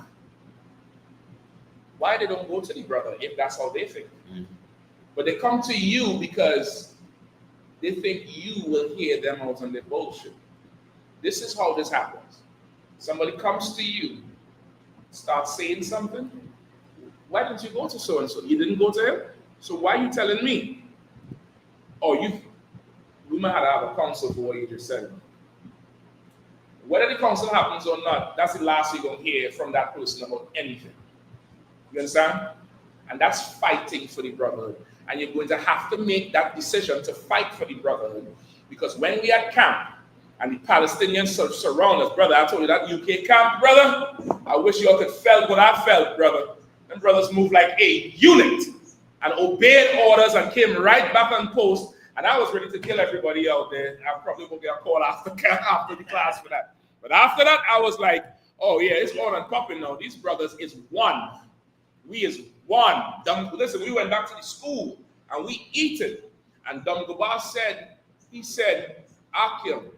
And Dumgabar, he a real funny character. He like to make jokes and shit. But he be saying some heavy shit. Dumgabar said, Akim, y'all eat this meal. Remember this meal. Remember what this meal means. Remember who eating this meal with you. Meaning these men survived death out there. This is long before the cops came, brother. They was ready. We was ready. And there was no flinching in anybody. If there's talking going on after, that shit never happens. Because when I talk to this one, he ain't coming to camp no more. Then this brother ain't showing up to our class. Then this sister, she ain't cooking no more. She ain't answering the phone. And it all started with somebody here. When whoever he told first or she told first should have took them to counsel. That's it. That should have happened. And you are going to have to defend it, man. You're going to have to do it. And I'm telling you, the Lord is watching. He's letting it happen for a test, if it's happening. And he's watching. And if he sees you fight for it, he'll bring soldiers and sisters in because you'll fight for them. Because guess what? Somebody who comes in after will do the same thing with that generation. And you're going to be able to watch it and you'll be able to see it already. You'll be able to see. You'll be able to tell from a dot if there's an issue. You'll be able to tell from Shalom says, you'll be able to tell. You'll be able to just watch and sit by. And you'll know to not say nothing and watch this thing here and watch that. And you already know what's going on in the group. You already know what's going on. And it's, it's gonna do what it's doing. The end of it is terrible, I can tell you that. And if you don't listen to the Lord, you're gonna just get cast out with Satan. Satan will pull you out to the ground and uproot you, and before long you wouldn't know where. Let me get the last one, Matthew 18 and 15, real quick. Come on, that's it. We ain't breaking down that. Everybody should know it, but this is to sharpen your weapon. This is to help you. This is for brothers and sisters. Teach your children this. Teach your children this. The Lord done blessed me with a lot of daughters, brother, and I think I've done increased my IQ in the feminine species. I think I understand things about women I did not understand before, brother, and I thank the Lord for my daughters. Give me a hand. I went through great things, but I don't come with the slick counsel. So don't worry about it. Grow these daughters, and you'll have sons, and they'll come in. I said, yes, sir. All right. I would like to have one of my own, though. You understand? But because of that, I've gotten to see things with women, brother. And women beef over, oh my gosh. And it's something you have to coach and train, and you have to show them their stupidity. You have to show them their logic. And sometimes you just have to let them cry. I have a daughter, brother. I teach her some shit. She just started crying. I say, what are you crying for? I don't know. You need to cry? Okay, let it out. Go ahead. Take the glasses off. Go lay down on the bed. You want to cry? Scream in the pillow. You good? All right, cool. Now, with all that crying, do you still understand this? No. So what did the crying help? You go wash your face? Yes. And come back, and brother, it's like you took a piss. Like you just need to get it out, and now she can understand. But before, I was like, stop crying. You start understanding certain things. Just give it some time. You're going to understand a few things. Teach your children. Then you see them practice it as you go through and play with kids with an issue. They come and tell you or go and you raise up a generation, brother, where we just so much better. We become superior by how we deal with each other. All right, let me get Matthew 18:15. Come on. 18 and 15. Moreover, if thy brother shall trespass against thee, go and tell him his fault between thee and him alone. You have a brother or a sister that offends you, you go to them and you give them the benefit of the doubt. I'm giving you this straight breakdown, all right? You give them the benefit of the doubt. You want to be clear the motive of the offense and let them know they offended you. You go to them and them alone. You don't say nothing to nobody else. You don't sit and reason with somebody else. It says it. If you feel a type of way, go to them. Call them. And don't be like, yo, some. Don't confront them. You confront that motherfucker who's telling you this person so and so, and that didn't mean that. That nigga you confront, or neglect. You confront them. You just get offended, a bump or hang up before a salute. Something. You call them. Hey, something you didn't salute me out. Oh, Salak, your brother. I thought I did. I thought you heard me. The phone hung up, it fell out of my hand, boom. Keep going, but you have to go to them and them alone. And to go to them and them alone, what does that mean you have to do until you meet them? Until you meet that person who offended you, what do you have to do? We just went over it. So I guess they shut up. Oh, brother, come on. Listen, that's how you know he efficient. You have one answer and it's correct. You should shut your mouth. You should fight the urge to go tell somebody else because it's a demon. A demon is like a virus, like a COVID, like a cold. It wants to spread because a virus wants to live. It needs a host. You can end it right here. I'm going to hold on to this one until I get this straight. I'm going to hold my peace. I'm going to hold my peace. So this is disrupting somebody else's peace. This motherfucker could be having a good day. You tell this person this, the whole countenance just changed. The breathing changed. They can't even drive straight because of your dumb ass. You get the point? Shut your mouth until you meet whoever you had to talk to. Go ahead. He shall hear thee. Thou hast gained thy brother. If he shall hear thee, when you go to him or her, you tell them the offense. If they say, Salakia, did this, I should not have done that, they heard you.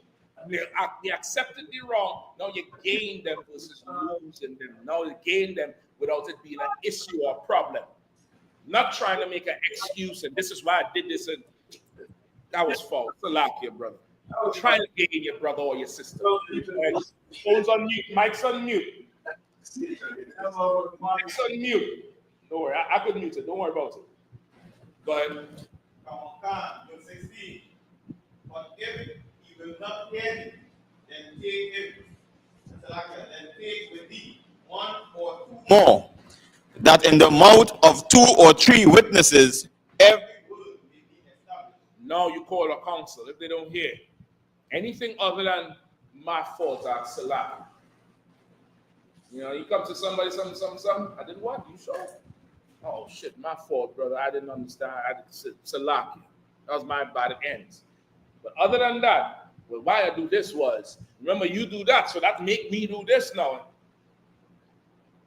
I'm gonna just try to call a council. You know what I mean? Can't be done my call here, right? I'm gonna have a council. Or, you know what, brother? I don't want to take it no further. You call the camp leader. Hey, I would like to set up a council between XYZ and XYZ. You know, and that's that. And every word gonna be established. The incident, what was said, what wasn't said, what should have been said, who ever told. And this is the other thing. If you can go run into somebody and telling 2 and 3 other people about the issue, they're gonna be calling the council, and they're gonna be, if they told you, why didn't you take them to council? You're gonna get jammed up because you listened. You enabled the demon. We can't have that shit. We are strong as the weakest link. We can't make each other weak, man. We can't do that shit, man. We can't do that shit. You make sure you strive for this truth. You strive for this brotherhood. You strive to keep things intact. And you strive to keep some evil shit away from this sanctuary. Y'all see this badass fucking school you all got, excuse my language. I thought this building was way more smaller, way more dead. I couldn't believe this shit. When I first walked in here, I'm like, this is a very nice place, man. This is a good spot, good location, right across the street from who you're teaching about, which is excellent. Damn near like the general was right next to the Potter's house and watched it fall. I mean, damn, man. And you're in Trinidad. Now, in fact, Trinidad is the Valley of Dry Bones right now. Life is gone outside of the school. Brothers and sisters in hell. You wouldn't believe the potential that's down here. We ain't got time for your silly shit. That's right. I'll decide to deal with it, though. I'll decide to suffer it. But best believe, brother and sister, I want this whole country, and Tobago, and Barbados, and Grenada. I want to take it all the way up and meet my attack on the top in Jamaica and Ashapari, man. And then come to command in Yahanna and say, sir, we done delivered the ark. We have a whole ark from Florida down to Venezuela. What shall we do next, General? That's right. We ain't got time for the he say, she say, that's the lack. It didn't mean to shut up. Shut him up. Shut him mouth until you get the courage to go to who and who alone. Until then, you're yellow, and that's fine. I don't know you're yellow because you're shut in your mouth. But if you're running your mouth, you got some vision. Both brother and sister. With that, pass the class over to who's he got? Precinct officer, Tazo Wall. Tazo, you do the announcements like right in front when my car is for the camera, all right? I'm gonna pull you up on the screen. Hey, Tawada for Trinidad for having us, man. Tawada. Hey, listen, now talk to Water to you out. I know this usually your night. So Water to after 9 o'clock down in the Carolinas, Jamaica, Bahamas, East Carolina, all you all to Water for coming in still. All your brothers always roll through, always roll tough, man. You're coming to hear my old boring class. I appreciate that. Excellent. All right. Go ahead. Stand in front. So the camera will be here. All right. So how about a little bit? Slide. Take your No, good. Just, you know what? I can just raise the camera. You stand like that. No, you can sit. I just raise the camera. Go ahead, stand right here. Right. Security announcements. Right. Security announcements. We are the I.S.U.P.K out of 1 West, 125th Street, Harlem, New York, under Commandant General Yahanna. New rules for brothers and sisters. When a new brother or a sister comes into the school, they are off limits for 6 months. They are to be saluted only. They are here to shed themselves of the world. After 6 months, if a brother or a sister has an interest in a particular person, he or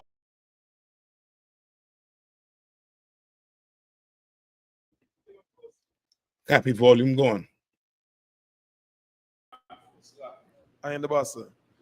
There's another 6 months in which the brother or sister will court each other. After the 6-month period, the brother or sister will get permission from the head to marry. Tithes, which is the commandment. You can find this in the book of Numbers, chapter 18 and verse 21, and Malachi, chapter 3, verses 8 to 10. It means tenth in the Hebrew and is pronounced ma'aishara. 10% of every penny of any increase the Lord gives you, give to the treasury department or teacher.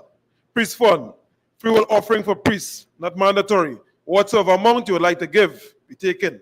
The water. Upcoming holy convocation, right, is the Feast of Dedication of Hakanaka, the 25th day of the 9th month, by the space of 8 days, Wednesday the 25th of December 2024. Right, you can find this in the book of 1 Maccabees, chapter 4, verses 52 to 61. Right, remind Akem, which mean brothers, and Akwathian, which means sisters, to check on social media such as ISUPK.com, Facebook, Twitter, YouTube, and so on for I.S.U.P.K events and materials. If your brother wants to be a trooper in the school, then it's to start wearing all black, which includes black boots, like shirts, like pants, headband, or scarf. And with that, we say Imagem, which means to stand.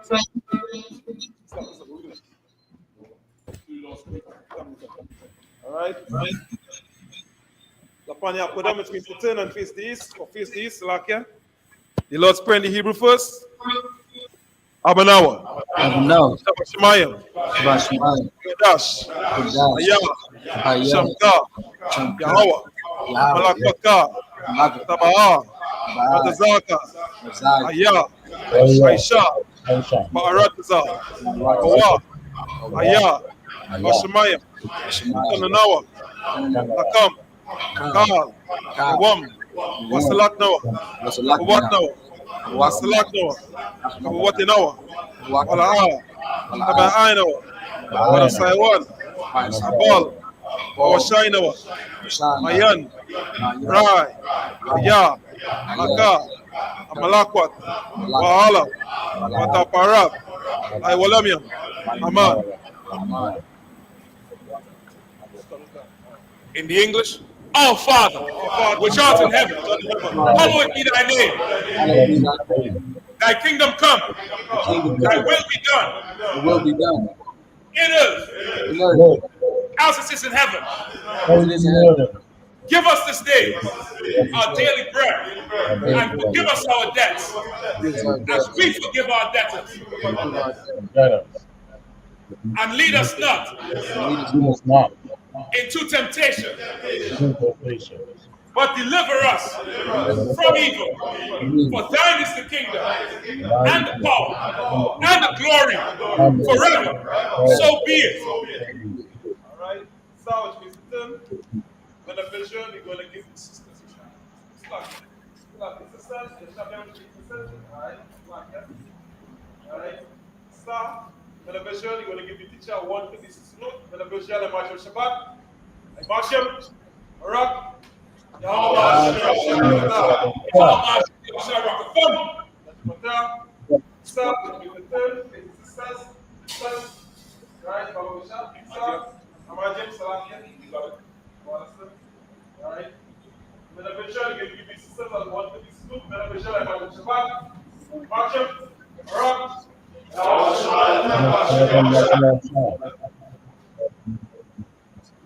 Shalom Yahanna, also by Simon House.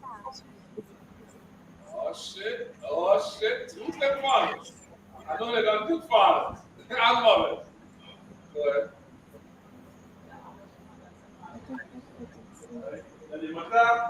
Right, that's dismissed.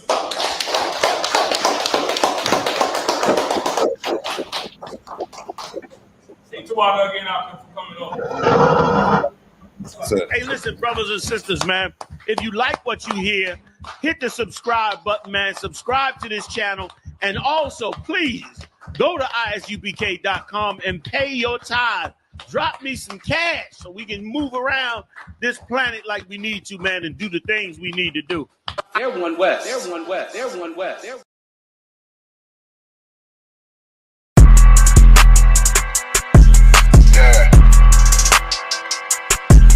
Yeah, you know what it is. 140 for the rapper, busy man, shit, nigga. They turn their head over, nigga. I read what Eve did to Adam, I just pray my love don't lie to me. Swing the iron like Samson, I can't let no holder lie to me. I don't feel these rappers, oh they lies, this hypocrisy. Ain't no competition, ain't no rivalry. Niggas think I'm playing, I don't hear one word they saying, this shit light work. Think Muhammad one of us, he might lose his life first. Suckle up and stay alert, another cop just stretch the nigga. He a demon, this an exorcism, watch I bless the nigga. You took that open blood, then you know I'm gon' get active with you. From the opposition, I see vision, let me paint the picture. Rappers claim they spit and I ain't listening, is effective. If revenge was a woman, now I stroke that bitch like Jackie. So Tower War, we gon' run the summer, it's gon' be historical. Thought they making plays, made them niggas call the audible. Ask who run this shit, but that question is rhetorical. Bitch, I'm the one, me cookies with the oil. I'ma get them crackers, hell, should've never kidnapped my family. I can't do that, bet I be the last nigga standing. Do a life sentence for my niggas, pray you understand me. I might put a switch on this Glock and call it young pay. How you real trigger know them dots? You a bird feeder, claiming he a demon. What's a demon to a cold leader? What he saying something, I ain't hear him, this shit light. It ain't about who got the gun, it's about who gon' up that pipe first. I turn a bad situation to a game changer. Bring soldiers from the dead, just raised up the chain frame. Shots, I'ma look like Aaron Jones when I run it. Never bite the hand that feeds you, you'll never get that hand back. He bitchin' about 10%, I don't wanna hear none of that. He dropping sword, fuck him, just make sure you get that cover back. Look around, he ain't with us, probably cause he never was. Now my chin like you with the angels for your brothers. Everybody wanna be Richard Porter, God kill him like Alpo. Play if he want, it's laying in the trunk like Lee Malvo. I'm a certified woman's ass nigga, I am not a toy. Hey, I with that hollow side, yeah, this the rim accord. Feel like Gullah Jack when I'm in Fayetteville, you feel your boy. Still up on my brain, still I think that's all that I do. The way I get that boy lost, they gon' start to call him Elroy. Fuck his game, pop out on them demons like I'm Hellboy.